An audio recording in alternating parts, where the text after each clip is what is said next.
I am a SEBI certified investor. ठीक आहे. सेबीची जी exam असते 2 वर्षासाठी हे सर्टिफिकेट व्हॅलिड असतं. मला वाटतं गेल्या वर्षी फेब्रुवारी मंथ मध्येच ही अनाउन्समेंट मी केली होती जेव्हा माझा रिझल्ट आला. Out of 50 I got 46 marks. आणि 2027 पर्यंत हे सर्टिफिकेट व्हॅलिड असेल. मी पुन्हा ही एक्झाम देईन आणि मग मला परत पुढच्या 2 वर्षाचं सर्टिफिकेशन मिळेल.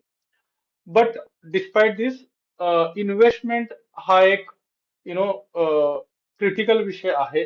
त्यामुळे कोणतेही इन्व्हेस्टमेंट करण्यापूर्वी तुम्ही तुमचा स्वतःचा स्टडी करा.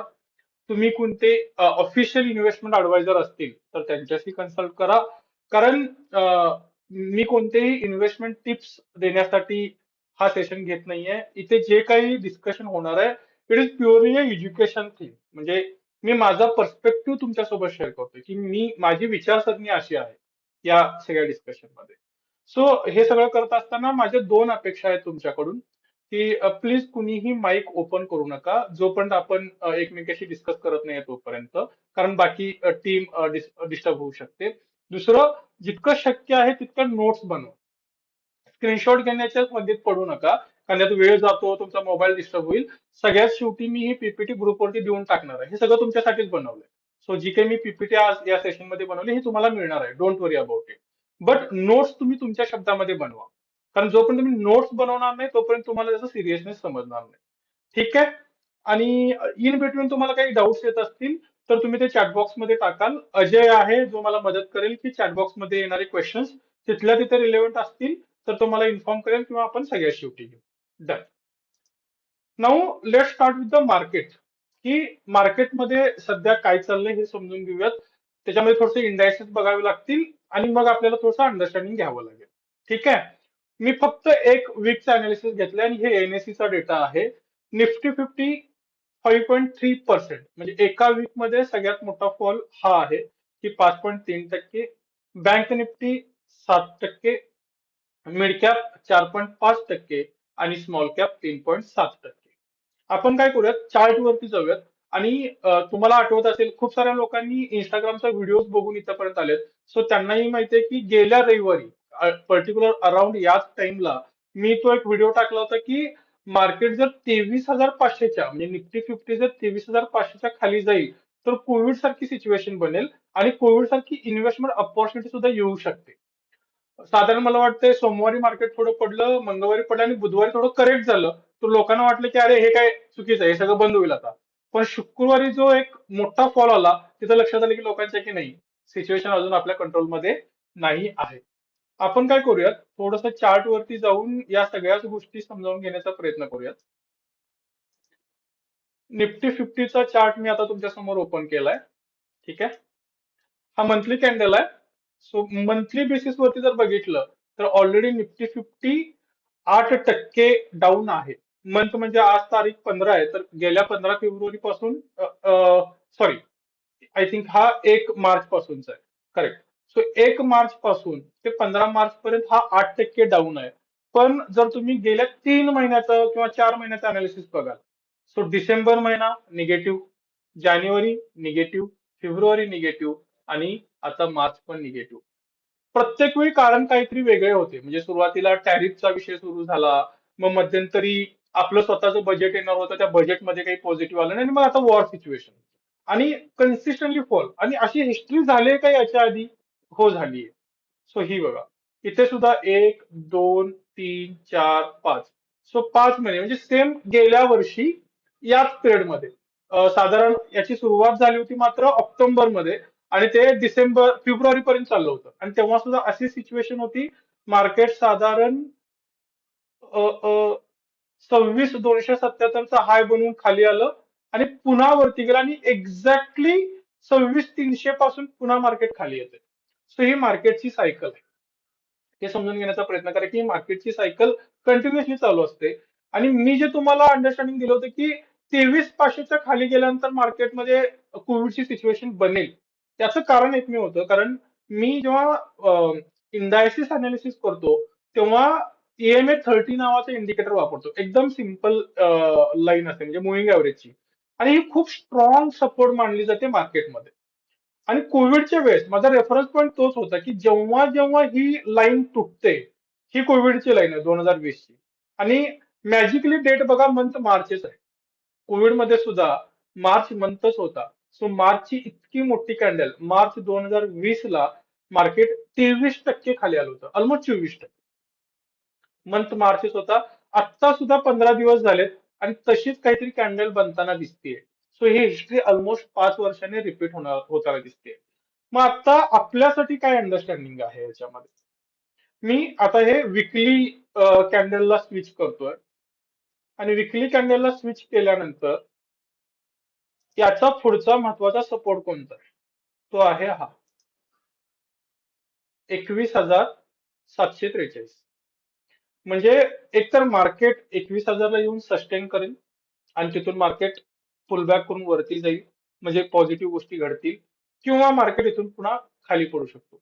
सो 21,700चा जो सपोर्ट आहे तो आता ओव्हरऑल मार्केटसाठी खूप महत्वाचा आहे. आणि जर तो तुटला तर कंडिशन अजूनही क्रिटिकल होऊ शकते. हा एक पर्स्पेक्टिव्ह झाला. दुसरा पर्स्पेक्टिव्ह काय आहे? मी ग्रुपवरती सुद्धा बघत होतो की लोक अजून मार्केट किती खाली जाईल हे प्रिडिक्ट करण्याचा प्रयत्न करतात. Being a swing trading investor, being a value investor, market किंवा निफ्टी प्रिडिक्ट करण्यामध्ये खरंच काही अर्थ आहे असं वाटत नाही. ऑप्शन ट्रेडिंग आपण करत नाही, आणि तुम्ही करत असाल तर तुम्ही ते करू नये अशी माझी इच्छा आहे. पण जर मी स्विंग ट्रेडर आहे, मी अपॉर्च्युनिटीज कॅप्चर करतोय आणि व्हॅल्यू इन्व्हेस्टिंग करतोय, तर माझ्यासाठी तरी सगळ्यात मोठी अपॉर्च्युनिटी आहे. 2020ला ही अपॉर्च्युनिटी मला मिळाली नाही, कारण माझं तेव्हा जस्ट डिग्री झाली होती 2018ला, आणि त्यावेळी माझ्याकडे इतके मोठे फंड्सही नव्हते. मग मी आत्ता असं समजतो, कारण मी ऑलरेडी 2020 पासून मार्केटमध्ये आहे, मला जे लोक ओळखतात त्यांना माहिती आहे. मी कोविडच्या सिच्युएशन मध्येच मार्केटमध्ये आलो आणि खूप काही उलथापालथ केली, पण आता त्याचं अंडरस्टँडिंग आलंय. मग आता माझ्यासाठी ही अपॉर्च्युनिटी आहे. मग ही अपॉर्च्युनिटी कशी कॅप्चर करायची, हा माझा प्रयत्न चालू आहे. आणि त्यासाठी हा आजचा सेशन आहे. आणि यामधून तेच लर्निंग आपल्याला घ्यायचं आहे. आय थिंक तुम्हाला निफ्टी फिफ्टीचा अंदाज आलाय. आता मी मुद्दामून बँक निफ्टी आणि याच्यामध्ये जात नाही, कारण परत मी इंडायसेस मध्ये तेच बोलणार आहे, आणि इंडायसेस माझा स्पेशल काहीच इंटरेस्ट नाहीये. स्मॉल कॅप मधून थोडासा पेन येतोय, हो नक्की येतोय. तो तुम्ही थोडासा म्हणजे काय म्हणू शकता की अशा सिच्युएशन मध्ये स्मॉल कॅप खूप केअरफुली ऑपरेट करावे लागतात, त्याच्यावरती बोलू आपण. ठीक आहे. आता थोडासा ना म्हणजे फॉरेन इन्व्हेस्टर्स आणि डोमेस्टिक इन्व्हेस्टर्स याचा डेटा बघू. हा मी गेल्या एक वीकचा डेटा घेतलाय. राईट साईडला जो तुम्हाला डेटा दिसतोय तो डे वाईज डेटा आहे. विकली बेसिस जर बघाल तर नेट बाईंग झालंय बिकॉज ऑफ डीआयएस, पण तरी सुद्धा मार्केट पडलंय. कारण फॉरेन इन्व्हेस्टर विकत चाललेत आणि आपले डोमेस्टिक इन्व्हेस्टर जे आहेत, म्युच्युअल फंड किंवा मोठ्या कंपन्या, ते बाय करतात. सगळ्यात मोठी हिट जी आहे ना ती 13 तारखेची, म्हणजे शेवटच्या शुक्रवारची आहे. तुम्हाला जर स्क्रीन प्रॉपरली विजिबल असेल तर साधारण 11,000 कोटी रुपयाचे स्टेक्स फॉरेन इन्व्हेस्टरनी विकले. ठीक आहे. आणि 10,000 कोटीचे स्टेक्स डीआयएसनी खरेदी केले. जर तुम्ही कन्सिस्टंटली बघत असाल की फॉरेन इन्व्हेस्टर विकत चालत आणि डोमेस्टिक इन्व्हेस्टर बाय करतात, आता मग इथे क्वेश्चन मार्क निर्माण झाला पाहिजे की डोमेस्टिक इन्व्हेस्टर बाईंग ठीक आहे, पण फॉरेन इन्व्हेस्टर सेल का करतात? कुणी चॅटबॉक्स मध्ये सांगू शकेल की फॉरेन इन्व्हेस्टमेंट मधून सेल का होतोय? ते लोक इंडियामध्ये बाईंग मध्ये इंटरेस्टेड का नाहीये? प्लीज, मला हे इंटरॅक्टिव्ह बनवायचं आहे. सो तुम्ही चार्ट मध्ये जे टाकाल ते माझ्यासाठी जास्त बेनिफिटेड असेल. आय होप चॅट बॉक्स सगळ्यांना ओपन आहे. तुम्हाला काय वाटतं की मी चॅट बॉक्स ओपन करतो. अजय, काही चॅट बॉक्स मध्ये मेसेज आले? नाही ना. मित्रांनो बघा, हे इंटरॅक्टिव्ह बनवायचं असेल ना तर तुम्हाला तुमचं इनपुट द्यावेच लागतील. सो तुम्हाला काय वाटतं की फॉरेन इन्व्हेस्टर स्टेक्स का विकतायत इंडियामध्ये? इंडियामध्ये तर वॉर सिच्युएशन नाहीये, मग का विकतायत? तुमचा पर्स्पेक्टिव्ह काय आहे?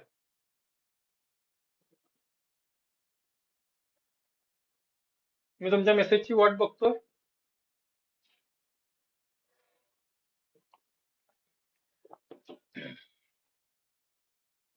तुषारजी, अनिशजी, इंडियन रुपीज फॉल्स, करेक्ट. सत्यजितजींचा अभ्यास चांगला दिसतोय. सो डॉलर जर तुम्ही कम्पेअर केला रुपीज सोबत, इंडियन रुपीज सोबत, आपण सगळ्यात बॉटमला आहे. कमोडिटी बद्दल बोलू आपण आपल्या शेवटच्या स्लाइड मध्ये जे इन्व्हेस्टमेंट पर्स्पेक्टिव्ह जेव्हा आपण डिस्कस करू. कमोडिटी नक्की कव्हर करणार आहे, पण रिझन जे सगळ्यात मोठं आहे ना फॉरेन इन्व्हेस्टर सेल करतायत, त्याच्या पाठीमागचं कारण आहे डॉलर. डॉलर का? समजून घ्या. डॉलर सध्या मला वाटतं इंडियन रुपीशी कम्पेअर केला तर आजचा सकाळचा मी जो बघितला तो 102 रुपये 5 असा काहीतरी होता. आणि सगळ्यात बॉटम आहे हा आतापर्यंतचा. म्हणजे मला आठवतं की आपण साधारण आधी 80-83 रुपये वगैरे बघायचो. मग तुम्ही एक गोष्ट लक्षात घ्या, मी समजा फॉरेन इन्व्हेस्टर आहे आणि मी इंडियामध्ये इन्व्हेस्ट करतोय. मी डॉलर मधून कन्व्हर्टिंग करून रुपीज मध्ये इन्व्हेस्ट करेन. आणि जर ऑलरेडी रुपीजची व्हॅल्यू 7% पडणार असेल आणि निफ्टी 50 मला 15% रिटर्न देणार असेल.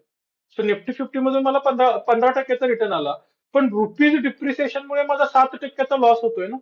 म्हणजे माझं नेट रिअलायझेशन काय होणार आहे? ओनली 7%. म्हणजे रुपीज डिप्रिसिएशनमुळे जर माझं प्रॉफिट रिअलायझेशन कमी होणार असेल, then I am not interested.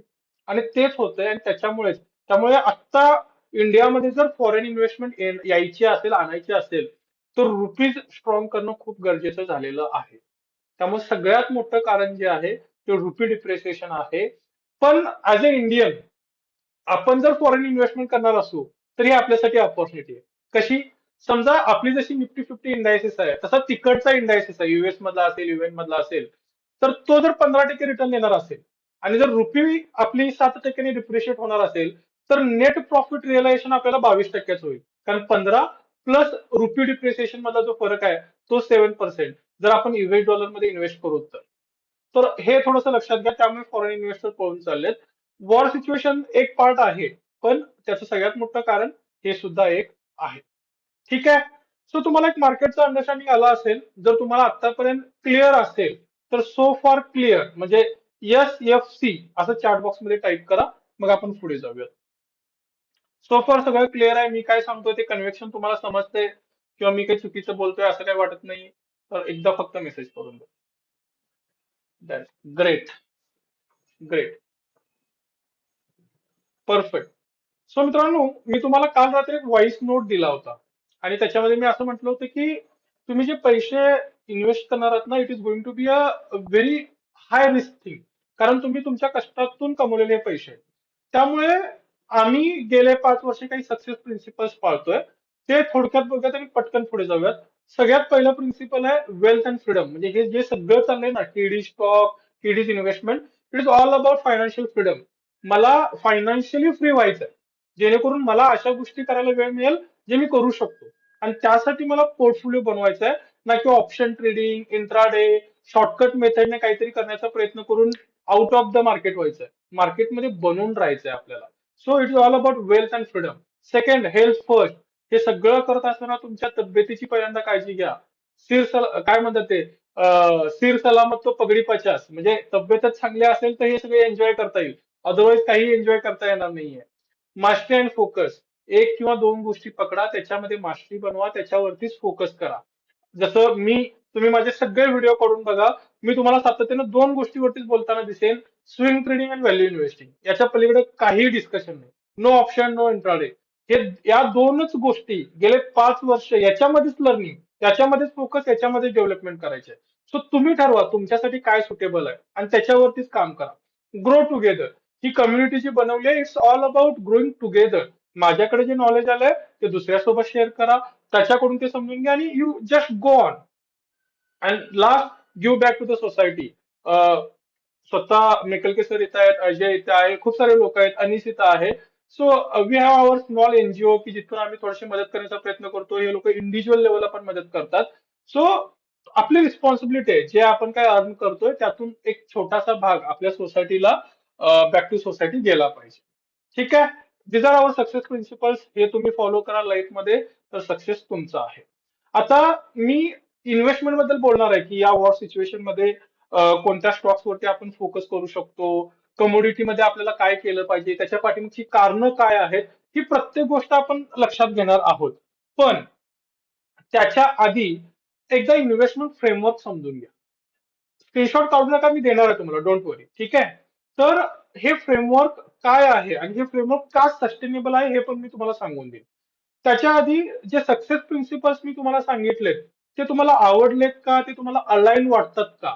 Comment बॉक्समध्ये आय लाईक इट किंवा एखादं थंबनेल जरी पाठवलं तरी मला वाटेल की आम्ही राईट ट्रॅक वरती आहोत. ठीक आहे. मग आपण इन्व्हेस्टमेंट फ्रेमवर्क समजून घेऊ. What is KD stock investment framework? काय आहे केडीज इन्व्हेस्टमेंटचा फ्रेमवर्क? मी मगाशी पण सांगितलं swing trading, value investing. What is swing trading? अगदी थोडक्यात, प्रत्येक वीक मध्ये मार्केटमध्ये काही ना काही मुवमेंट्स असतात. जसं सध्या वॉर सिच्युएशन आहे तर डिफेन्स सेक्टर मुवमेंट मध्ये येईल. So you want to track that. Price value action जी होत असते, पर्टिक्युलर काही स्टॉक्स मध्ये मुवमेंट येते. जसं की रिसेंटली बालाजी अमाईन्सच्या स्टॉक मध्ये एकदम स्पाइक आला होता. त्याचं रिझन होतं कारण गव्हर्नमेंट ऑफ महाराष्ट्राने त्यांना सबसिडी दिली होती. सो असे सिच्युएशन्स बनतात. त्या सिच्युएशनचा फायदा घेणं आणि एक शॉर्ट टर्म, म्हणजे ज्याच्यामध्ये साधारण मी आज इन्व्हेस्टमेंट केली तर पुढच्या 3 महिने 4 महिने जोपर्यंत तो ट्रेंड चालू आहे तोपर्यंत कॅप्चर करणं आणि निघून येईल. ह्याला स्विंग ट्रेडिंग म्हणतात. त्याच्यामध्ये आम्ही काय करतो, विकली कॅन्डल वरती फोकस करतो. कोणत्याही स्ट्रॅटेजीमध्ये डेली कॅन्डल फॉलो करत नाही. Earlier we use to, but we have change it. So weekly candle बघतो. आता पोर्टफोलिओचं बायफर्केशन कसं करतो, समजा माझा 10 लाखाचा पोर्टफोलिओ आहे तर 5 लाख माझे स्विंग ट्रेडिंग मध्ये असतील, 5 लाख व्हॅल्यू इन्व्हेस्टिंग मध्ये असतील.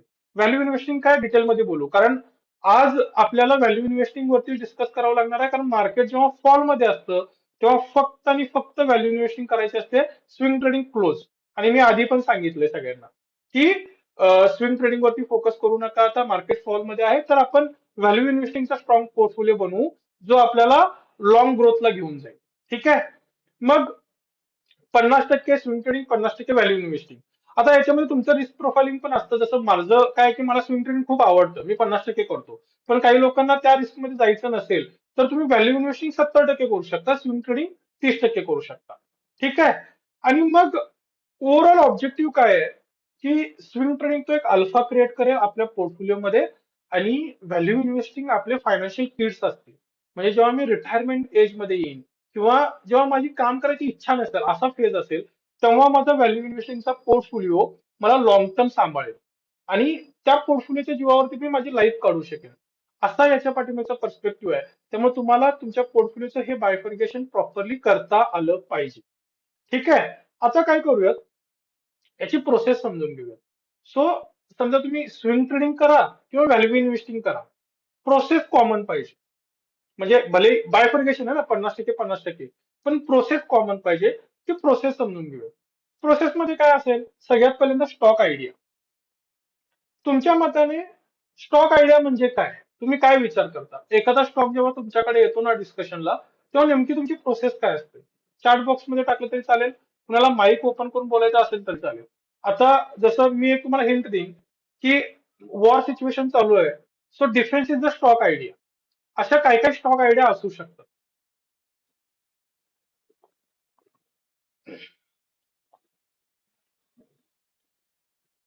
मी चार्ट एकदम, एकच मिनिट. तुमच्या स्टॉक आयडिया काय असतात मला चार्ट मध्ये सांगा, मी चार्ट पण बघतोय. किंवा तुम्ही कुणी माईक ओपन करणार असेल तर you can just raise your hand. तुमची सध्याची स्टॉक आयडिया काय आहे? तुम्ही कुठे इन्व्हेस्ट करण्याचा विचार करताय? अनिलजी, सरदार, त्यानंतर मला वाटते सत्यजित आहेत. सत्यजितजी, तुमची स्टॉक आयडिया काय आहे सध्याची?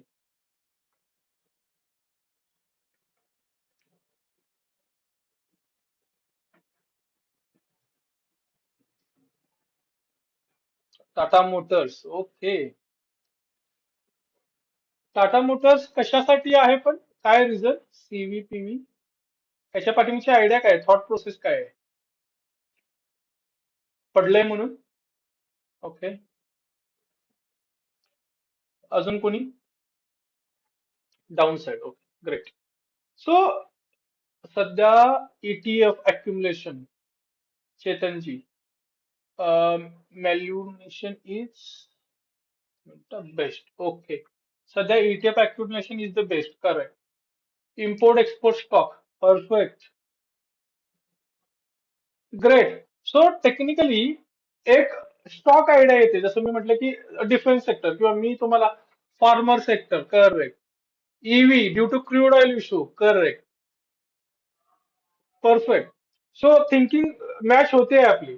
So there should be a stock idea की मी हे का करणार आहे, मी पर्स्पेक्टिव्ह काय आहे माझा. मी म्हणेन बँकिंग सेक्टर, देर आस्क वाय.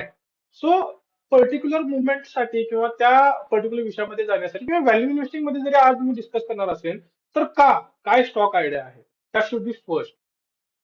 आणि एकदा स्टॉक आयडिया आली, त्या स्टॉकचं नाव आलं, then we have to do a technical analysis first. हे लक्षात घ्या. जसं मगाशी त्यांनी सांगितलं की टाटा मोटर्स, तर टाटा मोटर्स मध्ये त्यांचा टेक्निकल अंडरस्टँडिंग काय, डाऊन आहे, प्राइस इज डाऊन आणि fundamental is intact. So technical analysis, technical convection आहे. टेक्निकल साठी आम्ही काय वापरतो, सूर्यास्त्र. लेट मी शो यू सूर्यास्त्र नाव. आपण विकली बेसिस वरती आहोत सध्या, ओके. आणि विकली बेसिस का आहोत, तर स्विंग ट्रेडिंग करतो. एक एक्झाम्पल घेऊया. निफ्टीमध्ये पण मला तुम्हाला दाखवायला आवडेल की हे कशा पद्धतीनं काम करतं. सूर्यास्त्र तर तुम्हाला माहिती आहे सगळ्यांना, महाभारतातलं. सूर्यास्त्र एक असं अस्त्र होतं की त्याला विजन होतं, डायरेक्शन होतं. आणि म्हणजे ब्रह्मास्त्रापेक्षा त्याचं जास्त महत्व होतं. ब्रह्मास्त्र इतर टॉप क्लास, पण कर्णाचं ते हे होतं, पण somehow ते त्याच्याकडून काढून घेण्यात आलं किंवा त्याला ते वापरू देण्यात आलं नाही. नाहीतर ते महाभारताची स्टोरी चेंज झाली असती. आणि म्हणून त्याच्या हेतूने या टूलचं नाव सूर्यास्त्र आहे. सो काही मिनिटापूर्वी तुमच्या लक्षात आलं असेल की आपल्याला काहीच क्लॅरिटी येत नव्हती. पण मी जसं सूर्यास्त्र ओपन करतोय, सूर्यास्त्र गिव्हज मी अर्ली इंडिकेशन की मार्केटमध्ये काय चालू आहे. सो मार्केट जेव्हा साधारण फेब्रुवारीला होतं, तेव्हाच सूर्यास्त्र हे सांगत होतं की थोडंसं अर्ली एक्झिटचा प्लॅन केला पाहिजे, रिझन बिंग काही गोष्टी आपल्या फेवर मध्ये घडत नाही आहेत. सो जेव्हा जेव्हा सूर्यास्त्र ग्रीन होतं, तेव्हा तेव्हा मार्केट वरती जातं. जेव्हा जेव्हा सूर्यास्त्र, जसं आता हे डिसेंबर मधला पोर्शन बघा, जेव्हा जेव्हा सूर्यास्त्र इथे तुम्हाला अर्ली इंडिकेशन दिलाय, द सेल गेट स्टार्ट. हे आपण कोणत्याही स्टॉक आयडियावरती, जसं आता एखादा स्टॉकचं जर नाव घ्यायचं म्हटलं, then let's go for the BSC stock, ज्याच्यावरती आपण बोलणार पण आहोत. सी, सो सूर्यास्त्र काय मदत करतं माहितीये का, बेसिकली या टूल मध्ये. जेव्हा त्या स्टॉक मध्ये ऍक्च्युअल मोमेंटम सुरू होते, म्हणजे जे आपण आयडिया घेऊन आलोय, त्या आयडियाला टेक्निकल कन्व्हेक्शन देण्यासाठी मदत करतो. सो इथून ही आयडिया चालली आणि इथे बेस स्टॉक खराब आहे का, नाहीये, पण त्याचे काहीतरी टेक्निकल्स खराब झाले. सो आपण या सिच्युएशन मध्ये एक्झिट करू शकतो, पुन्हा जाऊ शकतो, पुन्हा एंट्री करू शकतो. सो एक क्लासिकल एक्झाम्पल देतो, त्याच्यावरती मी व्हिडिओ सुद्धा बनवला होता. Let's go with the Relaxo footwear. आणि मी इंटेन्शनली मंथली चार्ट वरती जातो, because it is one of the value investing stock. आता मला तुम्हाला काय सांगायचंय, जस्ट यूज दिस सूर्यास्त्र आणि मग त्याच्यावर तुम्हाला अंदाज येईल. हा स्टॉक साधारण मला वाटतंय ₹22 स्टॉक कन्सिस्टंटली ग्रीन सेक्शन मध्ये गेला, ₹22 पासून जवळजवळ ₹1300. आणि तिथून याने एक अर्ली इंडिकेशन द्यायला सुरू केलं, तुमच्या लक्षात येतं बघा, पूर्ण निघून गेला हा. ठीक आहे. Red indicator, down down down down down down down. मग मला सांगा, आजच्या घडीला रिलॅक्सो खूप भारी स्टॉक आहे यार, तो ₹22 पासून ₹1300 गेलाय. या हेतूने आपण हा ₹300 स्टॉक घेऊ शकतो का, नाही घेऊ शकत. त्याचे टेक्निकल्स खराब आहेत, त्याचे फंडामेंटल्स खराब आहेत. सो तो स्टॉक आपण नाही घेऊ शकत. पण याचं कन्व्हिक्शन, याची डायरेक्शन देण्यासाठी एक टूल पाहिजे, जे टेक्निकल टूल असतं. आणि त्यामध्ये आपण सूर्यास्त्र हे वापरतो. आपण काय करू, एखाद्या दुसऱ्या स्टॉक वरती, जसं की बेल स्टॉक, जो की आपण आज डिस्कस करणार आहोत, त्याच्यावरती लावून बघू. मार्केट पडतंय, मार्केटमध्ये खूप वाईट कंडिशन आहे, पण बेल मंथली चार्ट वरती व्हॅल्यू इन्व्हेस्टिंग बद्दल बोलतोय, कन्सिस्टंटली गोइंग अप. ज्या दिवशी, कारण बेल हा किती जरी चांगला स्टॉक असेल, ज्या दिवशी मला सूर्यास्त्र सांगेल की नाही, आता याची कंडिशन वाईट झाली, जशी इथं सांगितली होती, भले हा व्हॅल्यू इन्व्हेस्टिंगचा स्टॉक आहे, पण मला हा पेन सहन करायचा नाहीये, मला या पेन मध्ये राहायचं नाहीये. I want to work with only stock which is in my favour. Trend is my friend. मला ट्रेंडला माझा फ्रेंड बनवायचा आहे आणि त्याच्यासोबत काम करायचं आहे.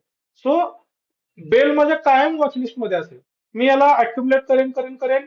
ज्या दिवशी तो एक्झिट ट्रिगरला येईल, मी याला सोडून देईन. मी पुन्हा याच्यामध्ये एंट्री करेन. सो मला एक्झिट करताना कशाची भीतीही वाटत नाही आणि रिएंट्री करताना मला लाजही वाटत नाही. कारण माझा कुठल्या पर्टिक्युलर स्टॉक वरती प्रेम नाही. मी खूप साऱ्या लोकांचं बघितलं की काही सिलेक्टिव्ह स्टॉक्स आहेत, जसे टाटा मोटर्स, रिलायन्स, या पर्टिक्युलर स्टॉक वरती प्रेम खूप असतं लोकांचं. पण माझा प्रश्न तोच आहे की स्टॉक मार्केटमध्ये तुम्हाला पैसे बनवायचे आहेत की पर्टिक्युलर एका स्टॉक वरती प्रेम करायचं. You have to decide it. So now step one stock idea, step two technical मला क्लिअर पाहिजे, जे काही तुमचं अंडरस्टँडिंग असेल. तुम्ही डाऊन साऊट करणार असाल तरी हरकत नाही, पण हा ठीक आहे स्टॉक डाऊन आहे याची क्लिअरिटी पाहिजे टेक्निकल वरती. Then third, fundamental analysis. लोक जे चूक करतात मेजर ती म्हणजे फक्त चार्ट बघायचं आणि बाईंग करायचं. सगळ्यात मोठी चूक. इक्विटीमध्ये असं कामच नाही होऊ शकत. तुम्हाला बिझनेस समजून घेता आला पाहिजे, त्या बिझनेसची टायमिंग समजून घेता आला पाहिजे, त्याचे नंबर्स तुम्हाला लक्षात आले पाहिजेत, आणि हे करण्यासाठी तुमच्याकडे एक फ्रेमवर्क पाहिजे. आम्ही जे फ्रेमवर्क युज करतोय त्याला कुबेर कोश असं नाव दिलंय. व्हॉट इज कुबेर कोश बेसिकली? काही नाही, सिम्पल फंडामेंटल अनालिसिस करण्याचं एक टूल आहे. एक आता मगाच एक्झाम्पल घेऊ आपण, खूप सारे बीएससी स्टॉक पण बघितला नाही आपण, पण बघू शकतो. सो याच्यामध्ये बेसिकली आम्ही काय करतो, आपण नाही का शाळेमध्ये 100 पैकी 70% मार्क पडलेला विद्यार्थी हुशार, म्हणजे 70 म्हणजे आहे बाबा मापात आहे, अगदी 70च्या खाली गेला म्हणजे आहे थोडासा प्रॉब्लेम आहे. पण 70, 80, 85 त्याच्यावरती मार्क पडणारी मुलं बऱ्यापैकी हुशार. एवढी सिंपल थिअरी याच्यामध्ये लावली आहे, याच्या पलीकडे काहीच नाही.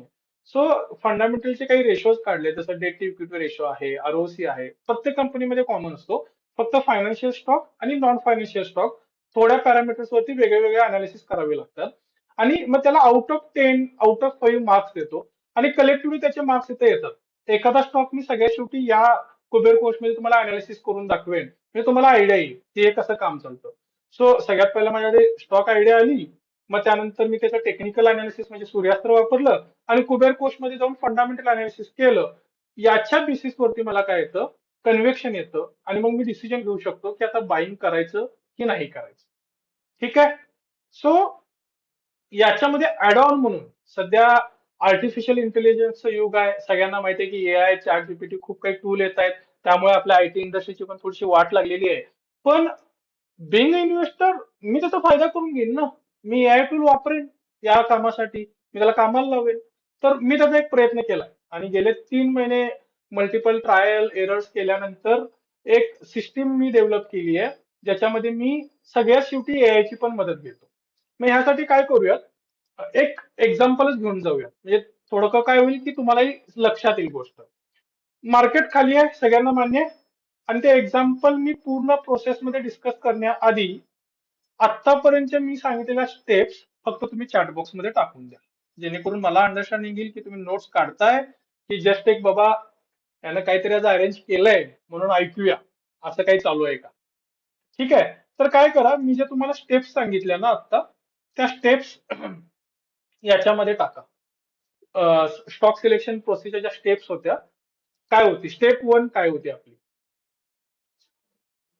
चॅटबॉक्स मध्ये मी वाट बघतोय, ते टाकल्यानंतर मी पुढे जाईल. Generating stock idea, correct. Step two, एकाच व्यक्तीने टाकू नका, सगळ्यांनी टाकलं पाहिजे, सगळेजण तुम्ही सेशन मध्ये आहात.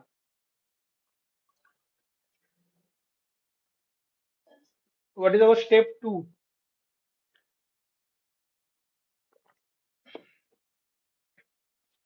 Company profit. Okay. Company profit is in fundamental analysis, but step two, फंडामेंटलला जायच्या आधी पण एक कन्व्हेक्शन घ्यायचं आहे आपल्याला, त्याच्याबद्दल मी बोललो होतो. Suryastra for technical confirmation, correct. Suryastra म्हणजे technical confirmation basically, technical analysis. Then step three, what is our step three?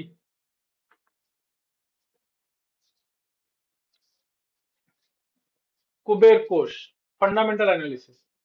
आणि आता स्टेप फोर बद्दल जे आपण बोलत होतो, एआय टेक्नॉलॉजीची कशी मदत घ्यायची. ठीक आहे. Done. Now coming back to the screen.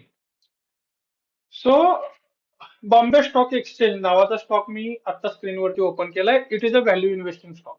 सगळ्यात पहिल्यांदा क्लिअरिटी की मंथली कॅन्डल, हा स्टॉक तुम्ही डे कॅन्डल वरती बघाल तर खूप डिस्टर्बन्स येईल.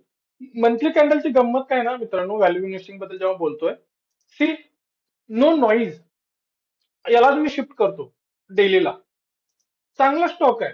पण डेली कॅन्डल वरती जर शिफ्ट केलो ना, बघा, हा किती नॉईज आहे,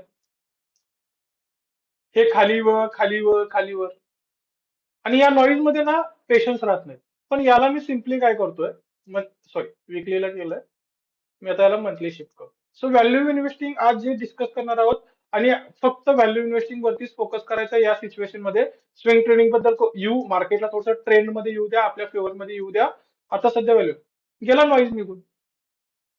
सो बीएससीचा एक ना डिटेलमध्ये व्हिडिओ मी युट्यूबवरती बनवून टाकला, तर तुम्ही बघा. पण मी मुद्दामून हेच एक्झाम्पल काय घेतलंय, माझं कन्व्हिक्शन काय आहे ते सांगण्यासाठी घेतलंय. सो कुबेर कोश मध्ये मी आहे, मी व्हॅल्यू इन्व्हेस्टिंग करतोय प्रत्येक महिन्याच्या 1 तारखेला. मला ग्रीन दिसतोय. ठीक आहे, टेक्निकल फ्रंट सॉर्टेड. मला फंडामेंटल अनालिसिस करायचं आहे, कदाचित त्याच्यामध्ये कोणी ठेवलं असेल. येस. सो बीएससी मध्ये मी गेलो. सो मी काय केलं, Q3 चा जो रिझल्ट आला त्याच्या बेसिसवरती फंडामेंटल केलं. डेट टू इक्विटी रेशो जर तुम्ही बघाल आणि फंडामेंटल अनालिसिस करण्यासाठी आम्ही काय वापरतो, तर बेसिकली वी यूज स्क्रीनर, जे तुम्ही सगळे लोक सुद्धा वापरत असणार आहे. So debt to equity ratio जर तुम्ही बघाल तर लिटरली झिरो आहे. मी प्रत्येक रेशो मध्ये जाणार नाही, कारण आपल्याला अजून काही महत्वाच्या गोष्टी पुढे जाऊन डिस्कस करायच्या आहेत. पर्टिक्युलरली स्टॉक्स आणि या सगळ्या गोष्टी डिस्कस करायच्या आहेत. पण मी एक एक्झाम्पल कोट करतोय. आरओसी खूप चांगला आहे. आरओसी मध्ये आम्ही काय म्हणतो, रिटर्न ऑन कॅपिटल एम्प्लॉईड 15% आणि 15% जास्त पाहिजे. त्याच्यामध्ये आहे का? आहे. आरओई रिटर्न ऑन इक्विटी 12% जास्त पाहिजे, आहे. पब्लिक होल्डिंग 30% कमी पाहिजे. कारण जितके पब्लिक कमी, जितके मोठे इन्व्हेस्टर जास्त, तितके स्टॉकची मुवमेंट होण्याची शक्यता जास्त. प्लेजिंग पर्सेंटेज, बाबा या कंपनीने काही प्लेज केलंय का त्यांच्याकडचं, तर काहीच केलेलं नाहीये, झिरो. तर 10 मार्क्स दिले. प्राइस टू इक्विटी रेशोवरती हा ओव्हर व्हॅल्यूड दिसणार आहे, कारण ऑब्व्हियसली हा व्हॅल्यू इन्व्हेस्टिंगचा स्टॉक आहे. तर हा नेहमी ओव्हर व्हॅल्यूडच वाटणार आहे. आता मार्केट एवढं पडल्यानंतर जर मी तुम्हाला सांगेन बीएससी तुम्ही घेऊन ठेवा, कुणी नाही घेणार आहे मला माहित आहे. कारण काय म्हणणार, अरे मार्केट 26,000 वरून 23,000च्या आसपास आलंय आणि तू ऑल टाइम हायचा स्टॉक घे म्हणतोयस. यालाच गंमत आहे. व्हॅल्यू इन्व्हेस्टिंग मध्ये हेच करावं लागतं. याला पर्याय नाही, कारण तुम्हाला नेहमी हा स्टॉक ओव्हर व्हॅल्यू वाटेल, पण हा वर्थ आहे. ठीक आहे. सेल्स ग्रोथ, प्रॉफिट ग्रोथ, काही डाऊट नाहीये. म्हणजे तिथं काही तुम्ही शंकाच नाही घेऊ शकत याच्यामध्ये. त्याच्यामध्ये फक्त तो एकच प्रॉब्लेम तुम्हाला दिसेल, की तो ओव्हर व्हॅल्यूड आहे. ठीक आहे. त्याचा सेल्स आणि प्रॉफिट काढून बघाल तर तो नेहमी चांगला असेल. मग तुम्ही म्हणाल की मार्केट इतकं पडतंय तरी सुद्धा हा स्टॉक मंथली कॅन्डल वरती एकदम स्ट्रॉंग आहे का? लक्षात घ्या ना याचं बिझनेस मॉडेल. बिझनेस मॉडेल काय आहे याचं? स्टॉक बाईंग, इक्विटी, सगळ्या कंपन्या लिस्ट करणे, ऑप्शन ट्रेड, सगळं सगळं तिथंच चालू आहे. सो मार्केट पडू दे किंवा वरती जाऊ दे, मार्केट जेव्हा कन्सोलिडेटिंग फेज असेल, जेव्हा इन्व्हेस्टमेंट येत नसेल, तेव्हा प्रॉब्लेम येईल स्टॉकमध्ये. मार्केट इव्हन अप ट्रेंड मध्ये असेल किंवा डाऊन ट्रेंड मध्ये असेल, हा स्टॉक नेहमी अप ट्रेंड मध्येच जाईल. कारण याचा बिझनेस चांगला होणार आहे. पैसे काढताना सुद्धा याला चार्जेस मिळणार आहेत आणि पैसे इन्व्हेस्ट करतील त्यांच्याकडून सुद्धा चार्जेस मिळणार आहेत.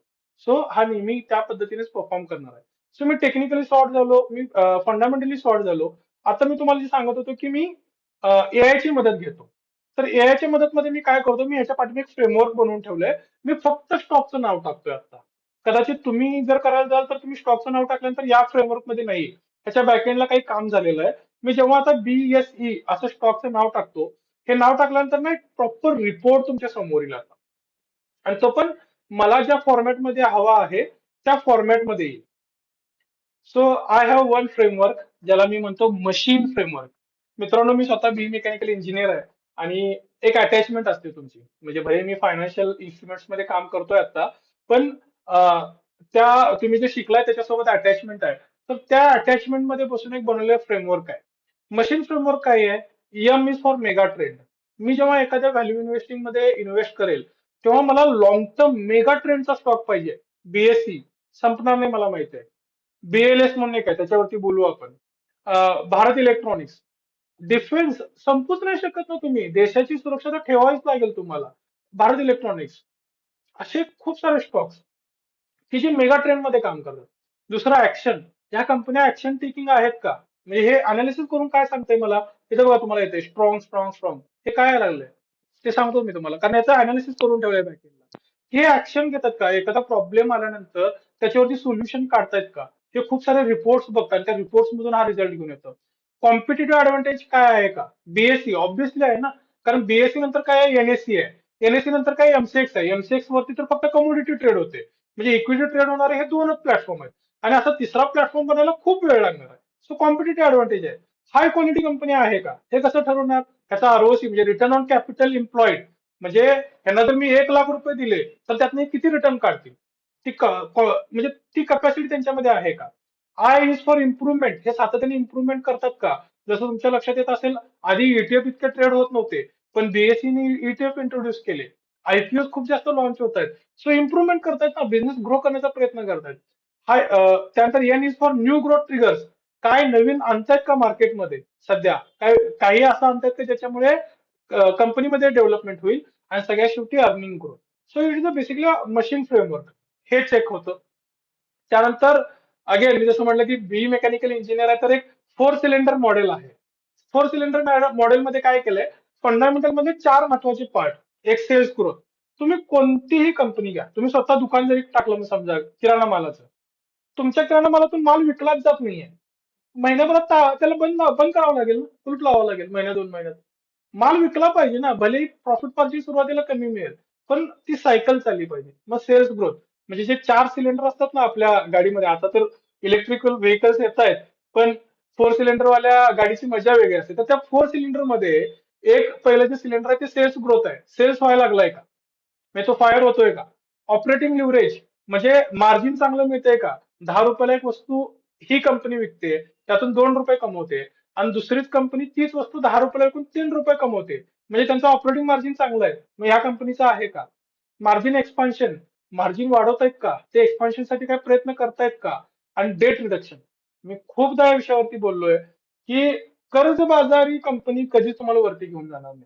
जसं एक कॉमन एक्झाम्पल मी नेहमी देतो. अं, हे आपले अडाणीजींचे स्टॉक्स खूप वाढले वाढले वाढले, पण जसं लोकांना रिअलाइज झालं की यार याच्यामध्ये खूप डेट आहे, जमिनीवरती आले सगळे स्टॉक्स, आणि आता परिस्थिती माहिती आहे, जे अडकलेत ते अडकलेत. रिलायन्स इंडस्ट्री सुद्धा जी बुडली होती, म्हणजे आता मुकेश अंबानीच्या भावाची अनिल अंबानी, कर्जामुळेच बुडली होती. येस बँक गेली, कर्जामुळेच गेली. सो कर्ज हे खूप वाईट आहे. त्यामुळे मला अशा कंपनी सोबत काम करायचं नाही की ज्याच्यावरती 100% कर्ज आहे, म्हणजे कंपनी 1 लाख कोटीचे आणि 1 लाख कोटीचं कर्ज आहे, मला नको आहे ती कंपनी. मी मॅक्झिमम किती अलाइंड आहे, 20%, म्हणजे 1 लाख कोटीची कंपनी आहे आणि त्यांच्यावरती 20,000 कोटीचं कर्ज आहे, I am okay with that. पण त्याच्यापेक्षा जास्त नको, कारण कर्ज बुडायलाच नेतं. मग जे कर्ज घेतलंय ते कर्ज कमी होतंय का, सगळ्यात महत्वाचा पॉईंट तिथं मला फोकस करायचं आहे. आणि मग हे 4 सिलेंडर फायर करतायत का, कारण या 4 पैकी एक जर सिलेंडर फायर नाही करेल तर ती गाडी व्यवस्थित चालणार नाही. त्यामुळे 4 सिलेंडर फायर करणं गरजेचं आहे व्हॅल्यू इन्व्हेस्टिंग मध्ये. आणि मग हे एआय टूल जे आहे, हे ते फ्रेमवर्क चेक करतं. आणि सगळ्यात शेवटी मला इथे बघा तुमच्या लक्षात येत असेल, bye recommendation for long term wealth creation. आणि मग त्याचे 5 कारणं सुद्धा लिहून देतं, काय अशी 5 कारणं आहेत त्याच्यामुळे तू बीएससी कन्सिडर करू शकतोस इन्व्हेस्टमेंटला. So this is the framework. किती लोकांच्या डोक्यामध्ये आज प्रकाश पडलाय, की एक क्लिअरिटी आली की कसं झालं पाहिजे स्टॉक मार्केटमध्ये काम. जर तुम्हाला एक क्लिअरिटी आली असेल ना, तर चॅटबॉक्स मध्ये फक्त क्लिअरिटी हा शब्द लिहा, की फ्रेमवर्क समजले स्टॉक आयडिया पासून ते इन्व्हेस्टमेंटला जाण्यापर्यंत काय काय केलं पाहिजे आपण.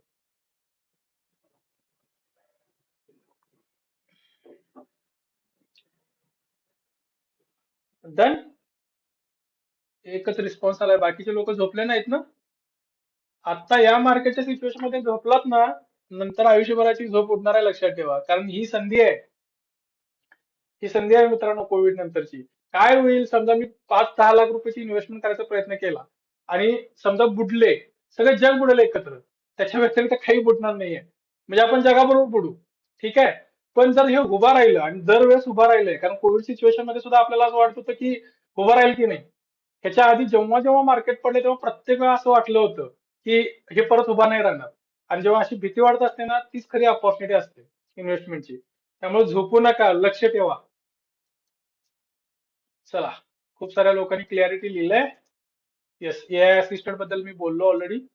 आणि येस, आणि मग ह्या सगळ्यात हे सगळं झाल्यानंतर आपल्याला इन्व्हेस्टमेंटचा डिसिजन घ्यायचा आहे. ठीक आहे, एकच मिनिट मी स्क्रीन शेअर करायचं थांबवतो,